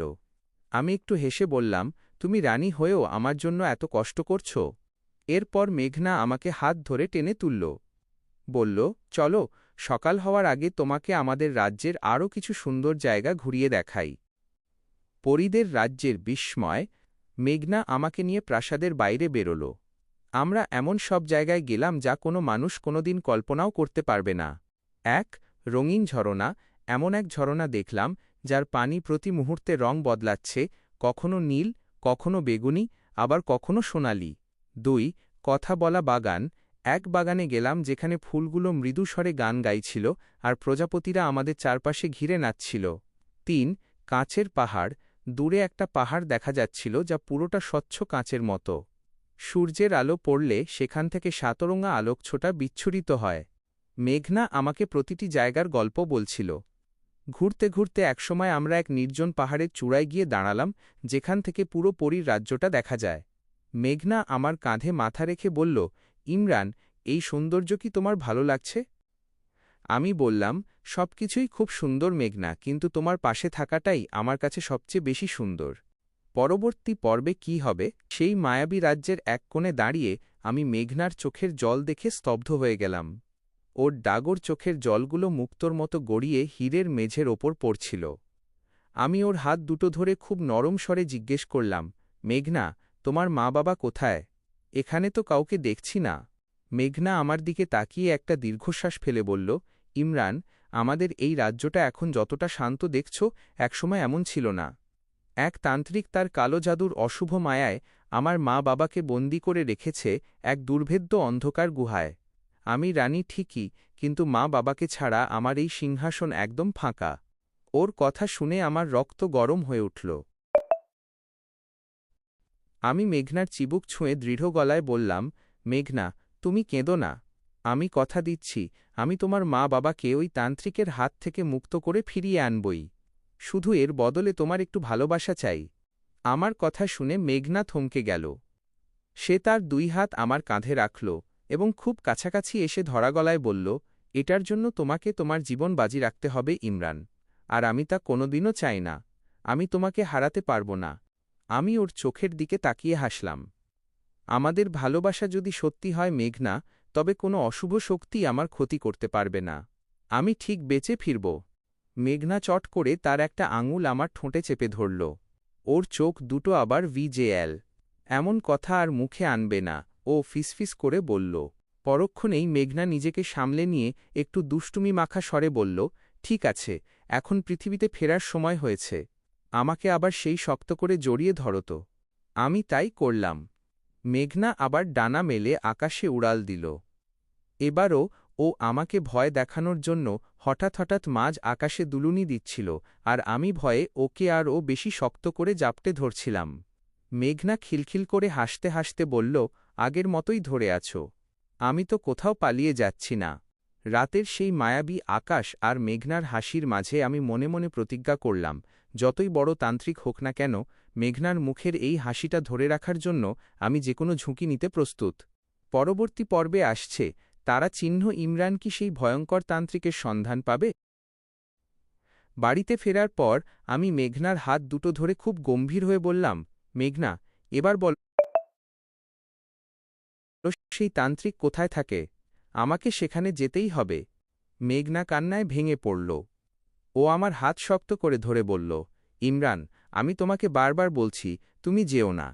নিজের জীবনকে এভাবে বিপদে ফেলো না। তোমার কিচ্ছু হয়ে গেলে আমি কাকে নিয়ে বাঁচব? আমি ওর কপালে একটা চুমু খেয়ে বললাম, পাগলি, শুধু তোমার বাবা মার জন্য না, ভাবো তো, ওরা যদি ফিরে আসে তবে আমাদের বিয়েতে ওরাই তো সবচেয়ে বেশি খুশি হবে। আমি আমার নিজের বাবা মার কথা ভেবেই তোমার বাবা মাকে মুক্ত করতে চাই। তুমি শুধু আমাকে পথটা বলে দাও। অবশেষে মেঘনা রাজি হল। অনেক চড়াই উতরাই পেরিয়ে আমি সেই অন্ধকার গুহায় পৌঁছালাম যেখানে তান্ত্রিক তার কালো জাদু দিয়ে সবাইকে বন্দী করে রেখেছিল। শুরু হল এক ভয়ঙ্কর লড়াই। তান্ত্রিকের মায়াজাল আর অদ্ভুত সব শক্তির সামনে আমি সাধারণ এক মানুষ হয়েও শুধু মেঘনার ভালোবাসার শক্তিতে লড়াই করে গেলাম। লড়াইয়ের এক পর্যায়ে আমি বেশ আহত হলাম, শরীর থেকে রক্ত ঝরছিল, কিন্তু হার মানিনি। ঠিক যেন একটা গেমের শেষ লেভেলে এসে আমি সব শক্তি দিয়ে তান্ত্রিকের মায়াবী দণ্ডটা ভেঙে ফেললাম। সাথে সাথে গুহা কাঁপিয়ে তান্ত্রিক অদৃশ্য হয়ে গেল আর মেঘনার বাবা মা তাদের বন্দিদশা থেকে মুক্ত হলেন। বিজয় ও সেবা, আমি তখন আর দাঁড়িয়ে থাকার অবস্থায় নেই। মাটিতে লুটিয়ে পড়ছিলাম, ঠিক তখনই মেঘনা চিৎকার করে এসে আমাকে জড়িয়ে ধরল। ওর চোখে তখন আনন্দ আর কষ্টের মিশ্রিত জল। মেঘনার সেবা, মেঘনা আমাকে পরম মমতায় তার কোলে শুইয়ে দিল। ওর কান্নায় আমার বুক ভিজে যাচ্ছিল। ও ওর জাদুকরি হাত দিয়ে আমার ক্ষতগুলো মুছে দিচ্ছিল আর বারবার বলছিল, কেন করলে এমন? যদি তোমার বড় কোনো ক্ষতি হয়ে যেত? বাবা মার আশীর্বাদ, মেঘনার মা বাবা মুক্ত হয়ে আমাদের সামনে এসে দাঁড়ালেন। তাদের চোখে তখন মুক্তির আনন্দ। তারা দেখলেন কিভাবে এক সাধারণ মানুষ তাদের জন্য নিজের জীবন বাজি রেখেছে। মেঘনার বাবা আমার মাথায় হাত রেখে আশীর্বাদ করলেন। মেঘনা আমার চুলে হাত বুলিয়ে দিচ্ছিল আর আমি যন্ত্রণার মাঝেও একটা প্রশান্তির হাসি হাসলাম। কারণ আমি জানতাম আজ থেকে আমাদের ভালোবাসার পথে আর কোনো বাধা রইল না। মেঘনা তার চোখের জল মুছে হাসিমুখে বলল, তুমি সত্যিই আমার বীর ইমরান। আজ তুমি শুধু আমার বাবা মাকে না, আমাদের ভবিষ্যৎকেও বাঁচিয়ে নিলে। মেঘনা পড়ি লেখক মোহাম্মদ ইমরান। গুহার সেই অন্ধকার কেটে গিয়ে তখন ভোরের স্নিগ্ধ আলো ফুটতে শুরু করেছে। মেঘনার বাবা মা মুক্ত হয়ে আমাদের সামনে দাঁড়িয়ে আছেন। মেঘনা আমার ক্ষতবিক্ষত শরীরের দিকে তাকিয়ে একবার কাঁদছে, আবার বাবা মাকে ফিরে পেয়ে হাসছে। হঠাৎ মেঘনা তার চোখের জল মুছে খুব সাহস নিয়ে তার বাবা মায়ের সামনে গিয়ে দাঁড়াল। আমার হাতটা শক্ত করে ধরে সে বলল, বাবা মা, আমি তোমাদের একটা কথা বলতে চাই। এই মানুষটা নিজের জীবন বাজি রেখে তোমাদের উদ্ধার করেছে। আমি ইমরানকে অনেক ভালোবাসি এবং ওকেই আমার জীবনসঙ্গী হিসেবে পেতে চাই। তোমরা কি আমাদের অনুমতি দেবে? মেঘনার বাবা মা একে অপরের দিকে তাকালেন। তারপর মেঘনার বাবা আমার কাছে এগিয়ে এসে আমার কাঁধে হাত রাখলেন। তিনি গম্ভীর কিন্তু স্নেহমাখা স্বরে বললেন, ইমরান আমাদের জীবন বাঁচিয়েছে, আমাদের রাজ্যকে কলঙ্কমুক্ত করেছে।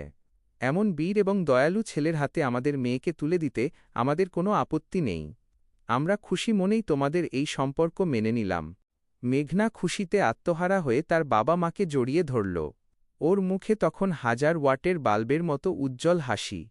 কিছুক্ষণ পর মেঘনা আমাকে বলল, ইমরান, তোমার শরীরের অবস্থা ভালো নয়, তোমাকে এখনই বাড়ি ফিরতে হবে। মেঘনা তার জাদুকরী শক্তিতে আমাকে নিয়ে উড়ে চলল আমাদের গ্রামের দিকে। বাড়ির কাছাকাছি এসে ও আমাকে নামিয়ে দিল। যাওয়ার আগে কপালে একটা হালকা চুমু খেয়ে ফিসফিস করে বলল, কাল রাতে আবার দেখা হবে। আমি যখন খুঁড়িয়ে খুঁড়িয়ে বাড়ির ভেতরে ঢুকলাম, আমার অবস্থা দেখে মা বাবা আর ফারিয়া আঁতকে উঠল। মা দৌড়ে এসে বললেন, ওরে আল্লাহ, এ কি হাল হয়েছে তোর? জামা কাপড় রক্তে ভেজা কেন? কোথায় গিয়েছিলি তুই? বাবাও খুব চিন্তিত হয়ে জিজ্ঞেস করলেন, কিরে ইমরান, কি হয়েছে তোর? আমি মেঘনার কথা বা তান্ত্রিকের লড়াইয়ের কথা বললে ওরা নির্ঘাত পাগল হয়ে যাবে। তাই সামলে নিয়ে লজ্জিত মুখে মিথ্যা করেই বললাম, আরে মা, তেমন কিছু না।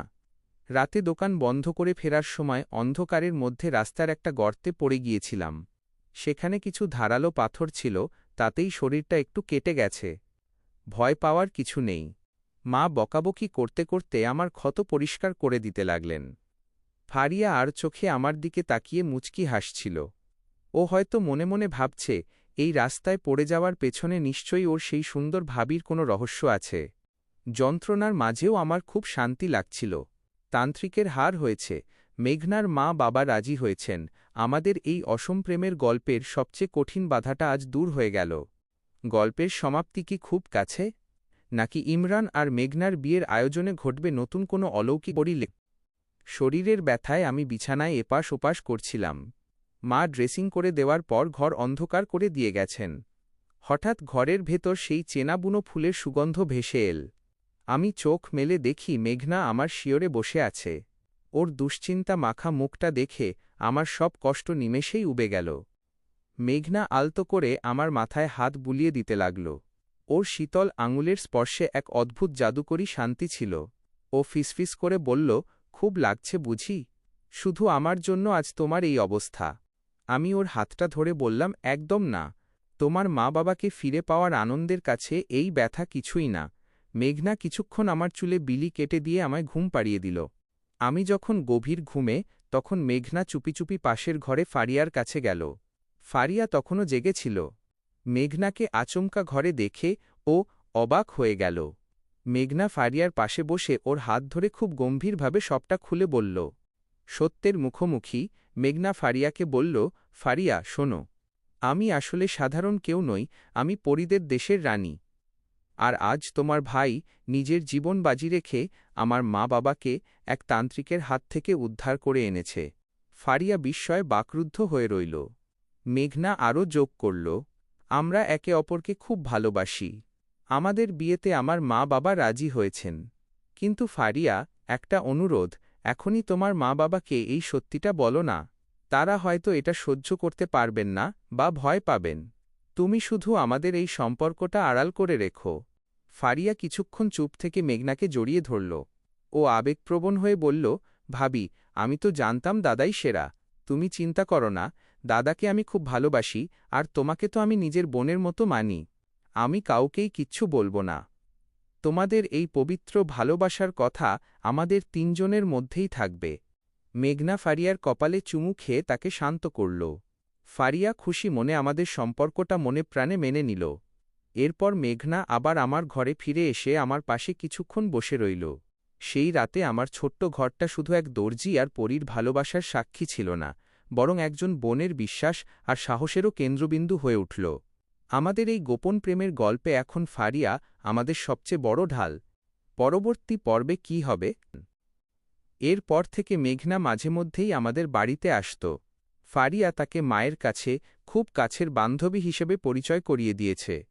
মা তো প্রথম দেখাতেই মেঘনার রূপ আর ব্যবহারে মুগ্ধ। মা একদিন বাবাকে ফিসফিস করে বললেন, দেখলে তো মেয়েটাকে, ওর মায়াভরা চেহারাটা দেখলে মন ভরে যায়।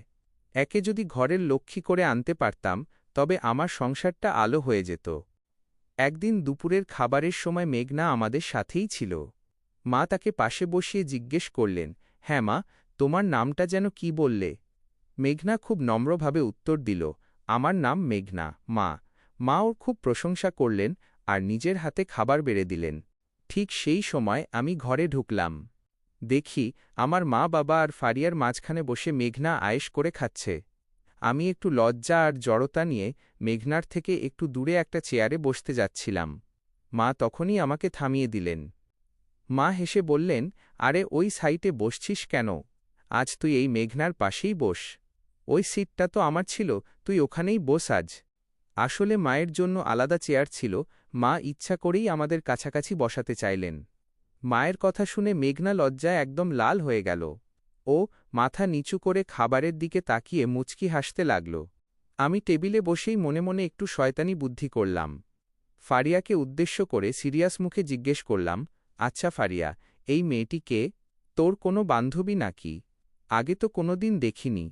আমার কথা শুনে ফারিয়া মনে মনে ভাবছে, দাদা তো আস্ত একটা নাটকবাজ। ও মুখে বলল, হ্যাঁ দাদাই, ও আমার প্রাণের বান্ধবী। আমি এবার মেঘনার দিকে ফিরে খুব অপরিচিতর মতো বললাম, তা আপনার নামটা যেন কি বললেন? আমার এমন ভাব ধরা দেখে মেঘনার রাগে গা জ্বলে গেল। মা বাবার আড়ালে ও টেবিলের নিচে আমার উরুতে এমন এক চিমটি কাটল যে আমার প্রাণ বেরিয়ে যাওয়ার অবস্থা। আমি তো যন্ত্রণায় চিল্লাতেও পারছি না, কারণ চিল্লালে মা ভাববে আমি তার প্রিয় বান্ধবীকে ডিস্টার্ব করছি। উল্টো মা আমাকেই বকবে। আমি যন্ত্রণায় দাঁত কামড়ে মেঘনার হাতটা টেবিলের নিচ দিয়ে সরিয়ে দেওয়ার চেষ্টা করছিলাম। আমাদের এই লুকোচুরি আর টেবিলের নিচের যুদ্ধ দেখে ফারিয়া মুখ টিপে হাসছিল। মেঘনা আর চোখে আমার দিকে এমন রাগী দৃষ্টিতে তাকাল যেন বলতে চাইছে, দাঁড়াও দর্জি সাহেব, একা পাই তোমায় দেখাচ্ছি মজা। খাওয়ার টেবিলটা তখন এক অদ্ভুত আনন্দ আর গোপন ভালোবাসায় ভরে উঠল। আমার মা বাবা টেরই পেলেন না যে তাদের হবু বৌমা তাদের পাশেই বসে তাদের ছেলের সাথে খুনসুটি করছে। মেঘনা পরী লেখক মোহাম্মদ ইমরান। টেবিলের নিচে মেঘনার চিমটি খেয়ে আমি যখন অস্থির, তখনই সে তার তর্জনী দিয়ে আমার কোমরের পাশে কাতুকুতু দিতে শুরু করল। আমি তো কাতুকুতু সহ্যই করতে পারি না। হঠাৎ সবার সামনেই আমি হাহা করে হেসেই ফেললাম। বাবা খাওয়া থামিয়ে অবাক হয়ে আমার দিকে তাকালেন। মা কপালে ভাঁজ ফেলে বললেন, কি রে ইমরান, একা একাই হাসছিস কেন?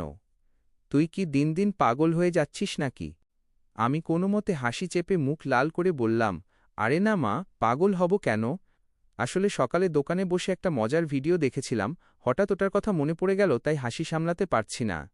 মেঘনা তখন পাশে বসে ডাল দিয়ে ভাত মাখছে আর চোখে আমার দিকে তাকিয়ে মিটিমিটি হাসছে। ও জানে আমি কতটা বিপাকে পড়েছি। আমি হাত দিয়ে ওর হাতটা সরানোর চেষ্টা করছিলাম, কিন্তু মেঘনা নাছোড়বান্দা। ঠিক সেই সময় মা আবার আমাদের দিকে তাকিয়ে একটা ফন্দি আঁটলেন। মা তো চাচ্ছেনই যেন মেঘনার সাথে আমার একটু ভাব জমে। মা হুট করে দাঁড়িয়ে পড়ে বললেন, ফারিয়া, শোন, আমি বরং ওই কোণের চেয়ারটায় গিয়ে বসি, আর তুই ওই পাশে যা। ইমরান, তুই আর মেঘনা পাশাপাশি বসে খাতো দেখি। মাঝখানে খালি জায়গা থাকলে কথা বলতে অসুবিধা হয়। মায়ের কথা শুনে মেঘনা লজ্জায় এবার আস্ত একটা লাল টমেটো হয়ে গেল। ও মাথা একদম নিচু করে ফেলল। আমি যখন আমার চেয়ারটা টেনে মেঘনার একদম গা ঘেঁষে বসলাম, মনে হচ্ছিল যেন বাসে বা ট্রেনে আমরা পাশাপাশি সিটে বসে কোথাও ঘুরতে যাচ্ছি। আমি যখন বসলাম, সুযোগ বুঝে মেঘনার পেটে একটা টুক করে টোকা দিলাম। মেঘনা চমকে উঠে আমাকেও একটা চিমটি কাটল আর নিচু স্বরে বলল, বেয়াদব, মা বাবার সামনে এসব কি? তারপর ও আবার আমার কোমরে সুরসুরি দিতে শুরু করল। আমি তখন এক হাত দিয়ে নিজের খাওয়া সামলাচ্ছি আর অন্য হাত দিয়ে টেবিলের নিচে ওর হাতটা ধরার চেষ্টা করছি। আমাদের এই লুকোচুরি যুদ্ধের মাঝে ফারিয়া একবার আমার দিকে তাকিয়ে চোখ টিপল। খাওয়া শেষ করে মেঘনা যখন হাত ধুতে গেল, তখন আমি ওর পেছন পেছন গেলাম। ও ফিরে তাকিয়ে ভেঙচি কেটে বলল, খুব তো চেনা মানুষ সেজেছিলে দর্জি সাহেব, এখন কেমন লাগছে? আমি হেসে বললাম, রানী সাহেবের চিমটি আর কাতুকুতু খেয়ে জীবন তো প্রায় যায়। গল্পের পরবর্তী মোড়, তারা চিহ্ন বিকেলের দিকে মেঘনা যখন বিদায় নেবে, তখন কি সে ইমরানকে কোনো নতুন চমক দেবে? খাওয়া শেষ করে হাত ধুয়ে আমরা যখন একটু আড়ালে আসলাম, আমি সুযোগ বুঝে মেঘনার ভেজা হাতটা ধরলাম। তোয়ালে দিয়ে ওর হাতটা মুছিয়ে দিয়ে ওকে আলতো করে জড়িয়ে ধরলাম। ওর কানের কাছে মুখ নিয়ে ফিসফিস করে বললাম, দেখেছ মেঘনা, মা বাবা কিন্তু অলরেডি তোমাকে পছন্দ করে ফেলেছে। ওরা আমাদের দুজনকে এক করার জন্য কত চেষ্টা করছে। মা তো নিজের সিট ছেড়ে আমাদের পাশাপাশি বসিয়ে দিল। মেঘনা আমার কথা শুনে একটু লাজুক হাসল। ও ওর নরম হাত দিয়ে আমার গালটা টেনে দিয়ে বলল, ঠিকই বলেছ ইমরান, তোমার মা বাবা মানুষ হিসেবে সত্যিই অসাধারণ। আমার খুব ভালো লাগছে যে ওনারা আমাকে সাধারণ মেয়ে হিসেবেই এত আপন করে নিয়েছেন। ঠিক সেই মুহূর্তেই কোনো সংকেত না দিয়ে ফারিয়া হুড়মুড় করে ঘরে ঢুকে পড়ল। আমাদের ওই অবস্থায় দেখে ও থমকে গেল, তারপর মুখ টিপে হাসতে হাসতে বলল, ওরে বাবা, ভাইয়া, আমি মনে হয় একদম ভুল সময় চলে এসেছি। সরি, আমি কিন্তু কিচ্ছু দেখিনি। ও হাত দিয়ে চোখ ঢেকে উল্টো দিকে ঘুরে দাঁড়িয়ে হাসতে হাসতে বাইরে যাওয়ার ভান করল। আমি তো পুরো থতমত খেয়ে গেছি।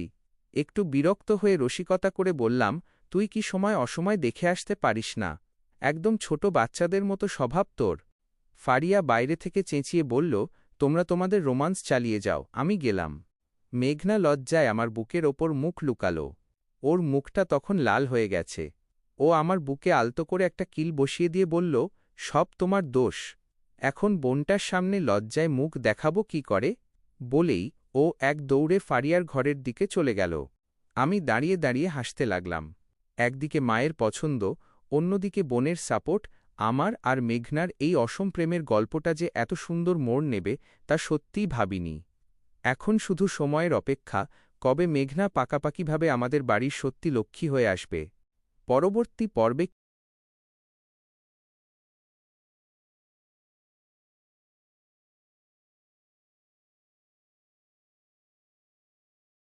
মেঘনা পড়ি লেখক মোহাম্মদ ইমরান। আমি যখন ফারিয়ার ঘরের দিকে যাচ্ছিলাম, মাঝপথে মা আমাকে ডাক দিলেন।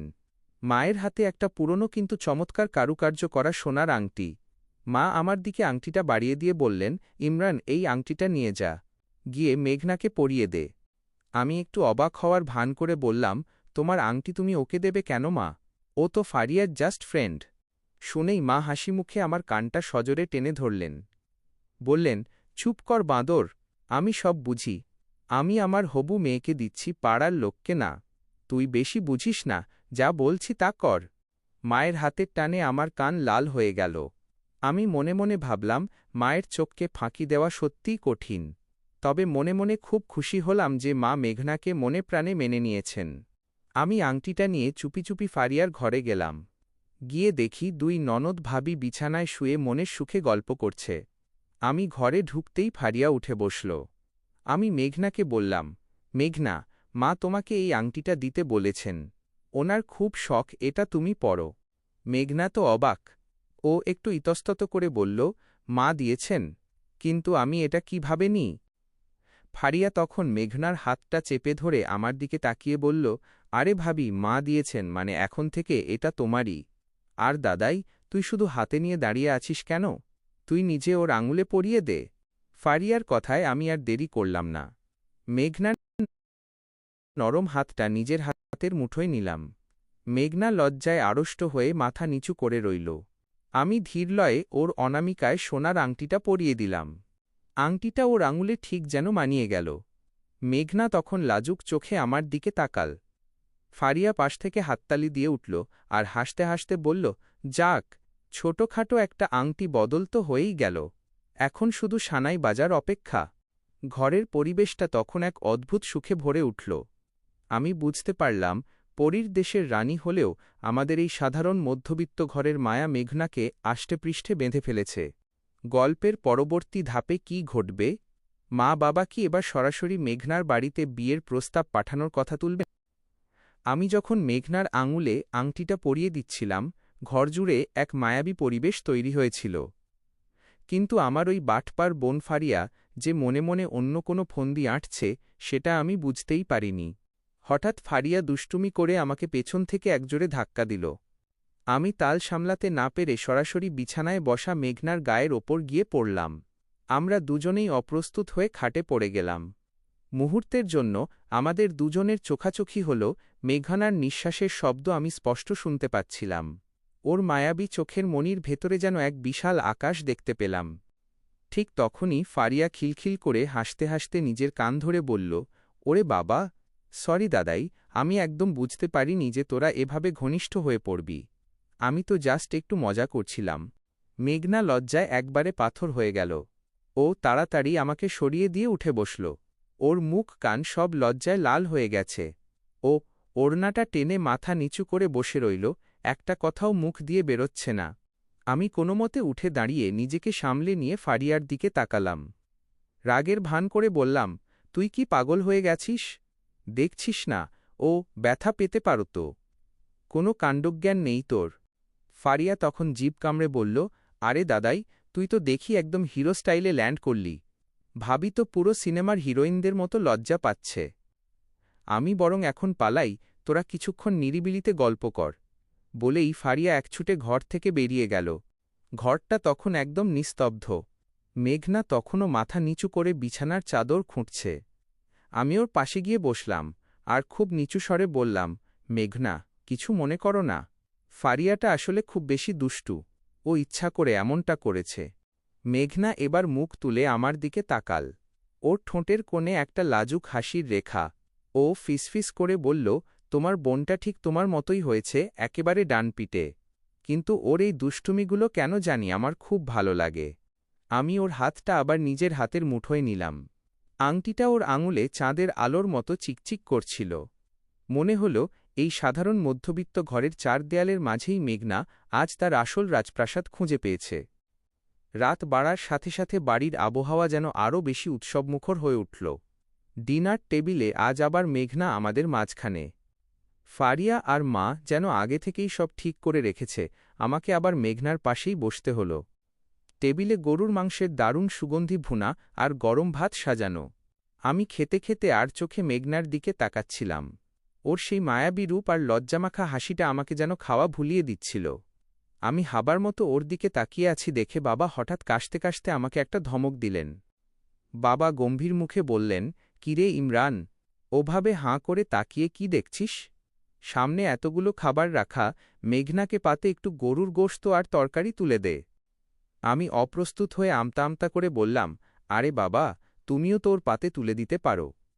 আমি কেন দেব? বাবা এবার মুচকি হেসে আমাকে কড়া চোখে শাসিয়ে বললেন, তোর বউকে আমি তুলে দেব কেন? তুই দে। বাবার মুখে হঠাৎ তোর বউ শব্দটা শুনে আমার কলিজা যেন এক মুহূর্তের জন্য থমকে গেল। আমি তো অবাক হয়ে বললাম, কি বললে বাবা? বাবা তখন পরিস্থিতি সামাল দিতে হেসে দিয়ে বললেন, মানে বলছিলাম, তোর বোনের বান্ধবীকে আমি তরকারি তুলে দেব কেন? তুই ওর পাশে আছিস, তুই পরিবেশন কর। বাবার এই রসিকতা আর কথা ঘুরিয়ে নেওয়া দেখে মেঘনা লজ্জায় এবার পুরো লাল হয়ে গেল। ওর মুখটা যেন আগুনের মতো জ্বলছে। ও মাথা নিচু করে শুধু থালায় ভাত নাড়াচাড়া করতে লাগল। আমি আর কথা না বাড়িয়ে কাঁপা কাঁপা হাতে ওর পাতে বড় এক টুকরো গোশত আর ঝোল তুলে দিলাম। মেঘনা নিচু স্বরে আমাকে বলল, হয়েছে, আর দিতে হবে না। এবার নিজে খাও। মা আর ফারিয়া তখন আড়ালে একে অপরকে টিপাটিপি করছে আর হাসছে। আমি বুঝলাম, বাবাও মনে মনে মেঘনাকে আমাদের বাড়ির সদস্য হিসেবে মেনেই নিয়েছেন, তাই হয়তো অবচেতন মনে মুখ দিয়ে বউ শব্দটা বেরিয়ে গিয়েছিল। খাওয়া শেষ করে আমরা যখন টেবিল থেকে উঠলাম, মেঘনা আমার পাশ দিয়ে যাওয়ার সময় ফিসফিস করে বলে গেল, তোমার বাবা তো দেখি আমার মনের কথাটাই বলে দিলেন। আমি হাসলাম। ভাবলাম, যে গল্পের শুরুটা হয়েছিল জঙ্গল আর পরীর রহস্য দিয়ে, তা আজ আমাদের বাড়ির খাবার টেবিলে এক সুন্দর পরিণতির দিকে এগোচ্ছে। পরবর্তী পর্বে কি? খাওয়া দাওয়া শেষ হতেই মেঘনা আর চোখে আমার দিকে তাকিয়ে ইশারায় বলল, সে এবার বিদায় নেবে। বাবা তখন ড্রয়িং রুমে বসে খবর দেখছেন আর মা রান্নাঘর গুছাচ্ছেন। মেঘনা মিষ্টি করে সবার কাছ থেকে বিদায় নিয়ে দরজার কাছে এল। আমি ওকে এগিয়ে দিতে সদর দরজা পর্যন্ত গেলাম। ফারিয়া তখনও আমাদের দিকে তাকিয়ে মিটিমিটি হাসছিল। বাইরে তখন ঝিঝি পোকার ডাক আর মাথার ওপর রূপলি চাঁদ। মেঘনা আমার খুব কাছে এসে দাঁড়াল। ওর সেই মায়াবী চোখের দিকে তাকাতেই মনে হল আজ সারা দিনের সব ক্লান্তি এক নিমেষে উধাও হয়ে গেছে। মেঘনা ফিসফিস করে বলল, ইমরান, আজ দিনটা আমার জীবনের অন্যতম সেরা দিন হয়ে থাকবে। তোমার মা বাবার ভালোবাসা আর ফারিয়ার দুষ্টুমি সবই আমার খুব আপন মনে হয়েছে। আমি ওর হাতটা আলতো করে চেপে ধরে বললাম, সব তো মাত্র শুরু মেঘনা, আমাদের এখনও অনেক পথ চলা বাকি। মেঘনা আমার কপালে আলতো করে একটা ছোঁয়া দিয়ে বলল, এখন আসি। অনেক দেরি হয়ে গেছে, পরীর রাজ্যে সবাই হয়তো আমাকে খুঁজছে। কাল রাতে আবার তোমার দোকানে দেখা হবে কিন্তু। কথাটা বলেই ও হাসল। আমি কিছু বলার আগেই ও বনের অন্ধকারের দিকে পা বাড়াল। কয়েক কদম গিয়েই ও যেন হাওয়ায় মিলিয়ে গেল। আমি কিছুক্ষণ সেই শূন্য অন্ধকারের দিকে তাকিয়ে দীর্ঘশ্বাস ফেলে ঘরের ভেতর ঢুকলাম। দরজা বন্ধ করতেই দেখি ফারিয়া সামনে দাঁড়িয়ে। ও দুই হাত কোমরে দিয়ে বলল, কি ব্যাপার ভাইয়া? ভাবি তো চলে গেল, এখন কি মন খারাপ? যাও, গিয়ে শান্তিতে ঘুমাও, আজ তো অনেক ধকল গেল। আমি হাসলাম আর নিজের ঘরে গিয়ে শুয়ে পড়লাম।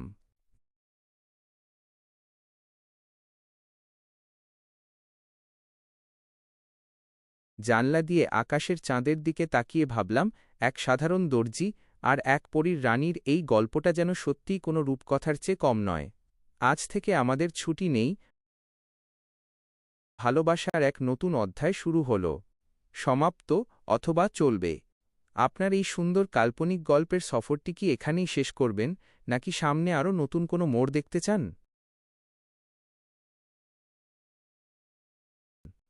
মেঘনা চলে যাওয়ার পর ঘরে এক অদ্ভুত নিস্তব্ধতা। আমি বিছানায় শুয়ে ছটফট করছি, হঠাৎ মা আর বাবা আমার ঘরে ঢুকলেন। মায়ের মুখে একগাল হাসি। মা আমার পাশে বসে মাথায় হাত বুলিয়ে দিয়ে বললেন, শোন ইমরান, তুই তো এখন বড় হয়েছিস, আয় রোজগারও করছিস। তোর তো এখন একটা জীবনসাথী দরকার। আমি আর তোর বাবা বলছিলাম কি, ফারিয়ার ওই বান্ধবী মেঘনা মেয়েটা তো বেশ লক্ষ্মী। তুই যদি রাজি থাকিস তবে ওকেই আমাদের ঘরের বউ করে আনি। আমি শুনেই তো ভেতরে ভেতরে শিউরে উঠলাম। আনন্দে নাকি লজ্জায় বুঝতে পারলাম না। শুধু মাথা নিচু করে রইলাম। বাবা পাশ থেকে টিপ্পনি কেটে বললেন, এখন লজ্জা পেলে কিন্তু পরীর মতো বউ হারাবি। পরে আফসোস করে লাভ নেই। আমি মনে মনে হাসলাম আর ভাবলাম, বাবা তোমরা তো জানোই না সে আসলে মানুষ নয়, সত্যিকারের এক পরী। জানলে তো অজ্ঞান হয়ে যেতে। বাবা আর দেরি না করে ফারিয়াকে ডাকলেন। ফারিয়া আসতেই বাবা খুব উৎসাহ নিয়ে বললেন, ফারিয়া, তোর বান্ধবীর বাড়িটা ঠিক কোথায় বলতো? আমরা কাল পরশুই একবার ওর বাড়িতে বিয়ের কথা বলতে যেতে চাই।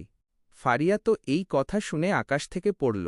ও জানে মেঘনা কোনো সাধারণ মেয়ে নয়, ওর কোনো মানুষের মতো ঠিকানা নেই। ও বড় বিপদে পড়ে গেল। ও আমতা আমতা করে আমাকে আর বাবাকে দেখতে লাগল। ফারিয়া যা বলতে পারে, বুদ্ধিদীপ্ত উত্তর। ফারিয়া বাবা, আসলে মেঘনার বাবা মা খুব রক্ষণশীল আর একটু অন্যরকম। ওরা হুট করে কাউকে বাড়িতে যাওয়া পছন্দ করেন না।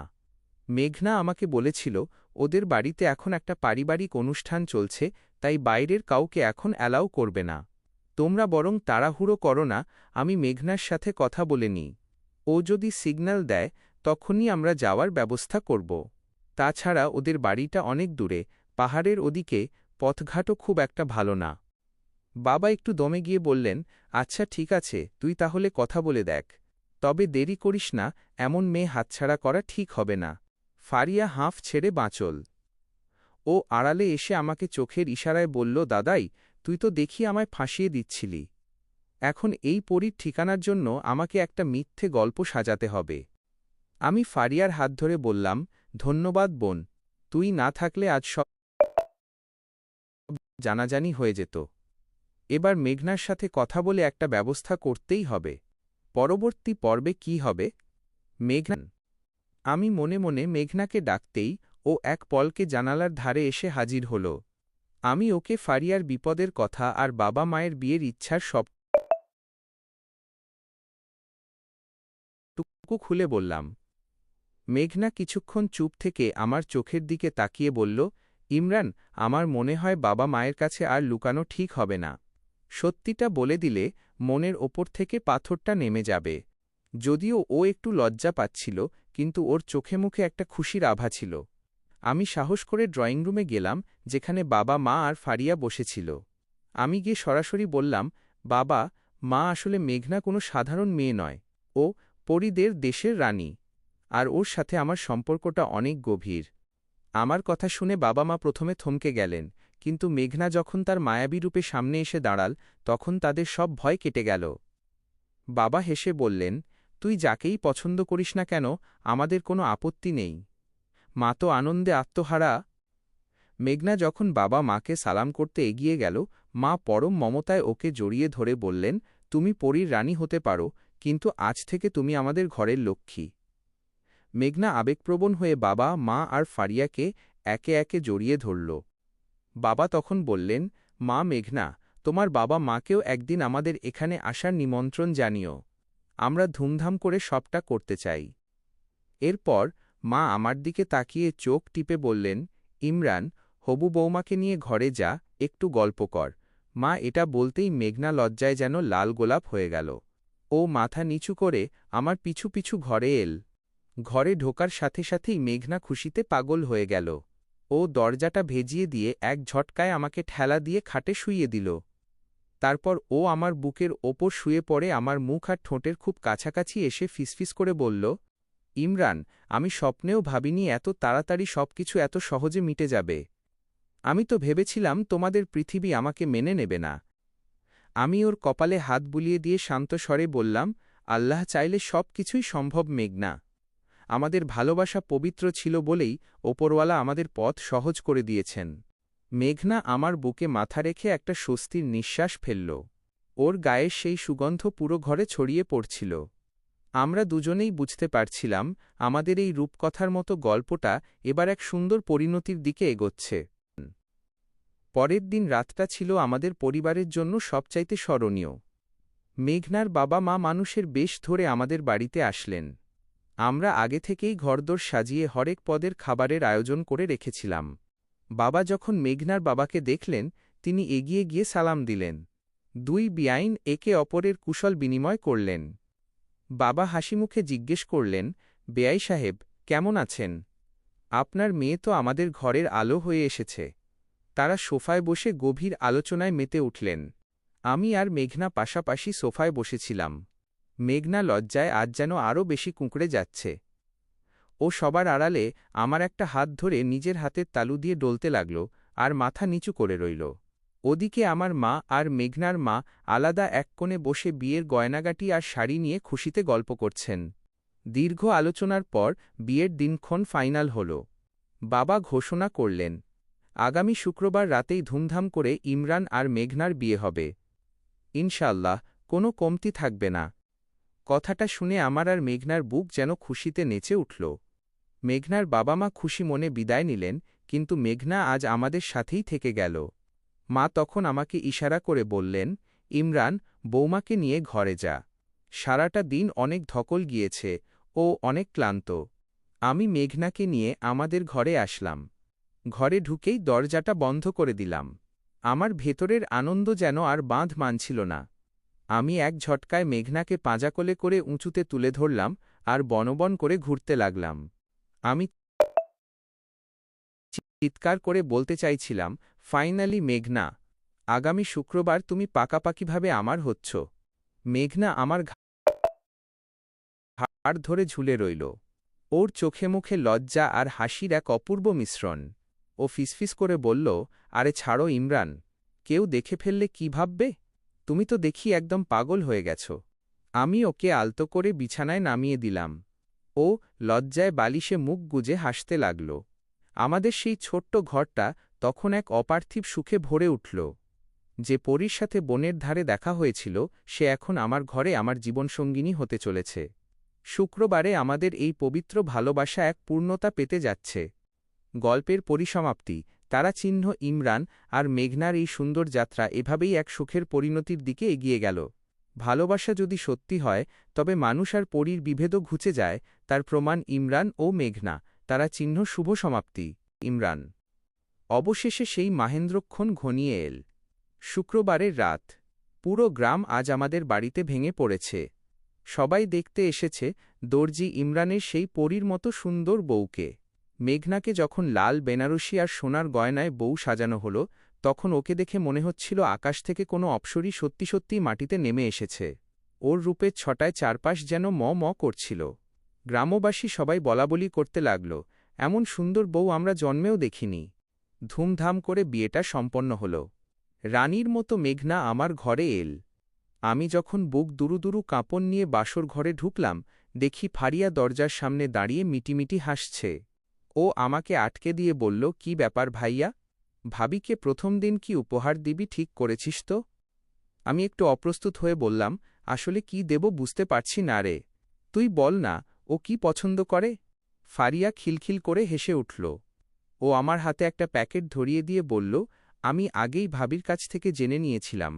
তোর পরীর মতো বউ আর কিছু না, শুধু মিষ্টি খেতে খুব পছন্দ করে। এই নে মিষ্টির প্যাকেট, ভাবির জন্য নিয়ে যা। আমি মিষ্টির প্যাকেটটা নিয়ে ঘরে ঢুকলাম। চারিদিকে রজনীগন্ধার সুবাস আর মোমবাতির নরম আলো। বিছানার মাঝখানে মেঘনা ঘোমটা টেনে বসে আছে। আমি ওর কাছে গিয়ে বসলাম। ওর ঘোমটাটা একটু সরিয়ে দিতেই দেখলাম লজ্জায় রাঙা হয়ে থাকা সেই চেনা মুখটা।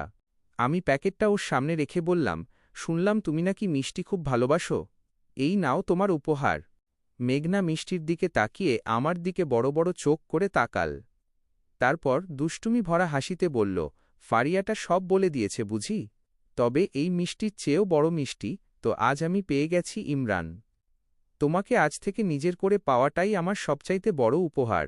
আমি ওর হাতটা জড়িয়ে ধরলাম। যে মেয়েটার হাত একসময় বনের অন্ধকারে ধরেছিলাম, আজ সে আমার ঘরের লক্ষ্মী। আমাদের ভালোবাসা আজ এক পূর্ণতা পেল।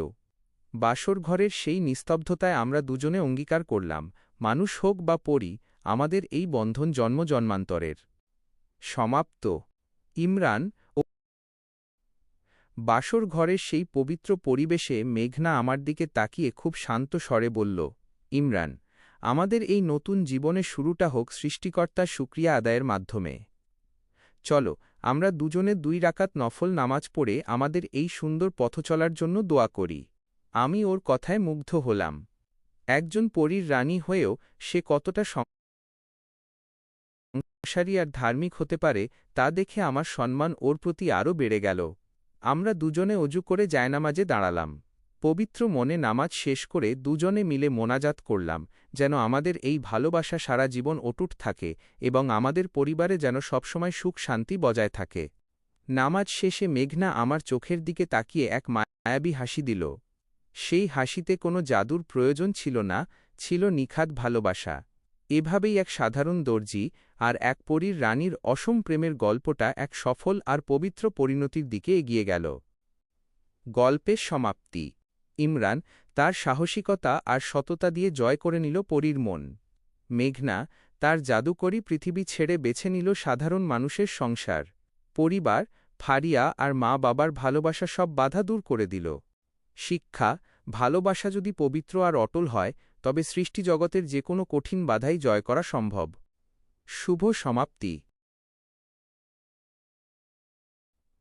আপনার এবং মেঘনার এই চমৎকার প্রেমের গল্পটি পড়তে পেরে আমার সত্যিই খুব ভালো লাগল।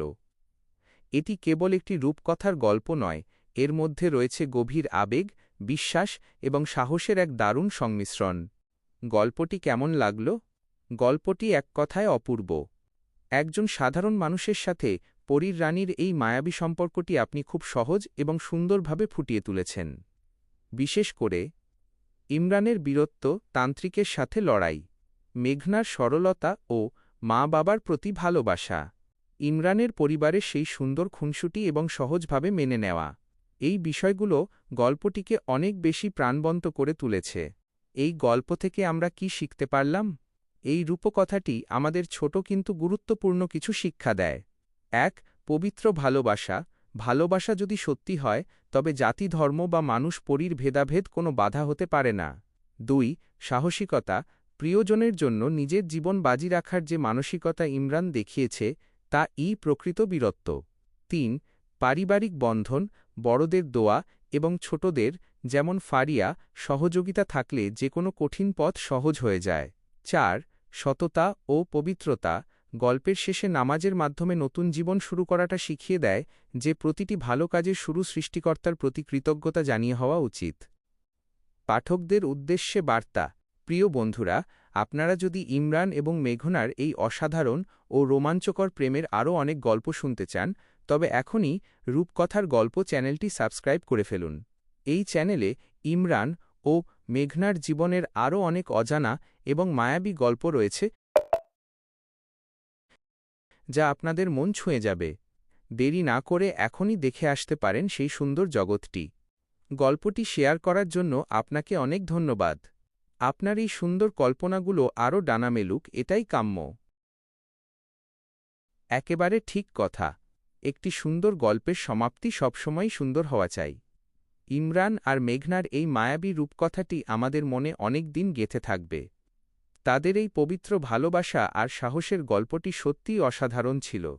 সবশেষে এই গল্পের সকল পাঠক এবং শ্রোতাদের জানাই অনেক অনেক শুভকামনা। আপনারা সবাই ভালো থাকবেন, সুস্থ থাকবেন। আজকের মতো এখানেই বিদায় নিচ্ছি। আসসালামু আলাইকুম।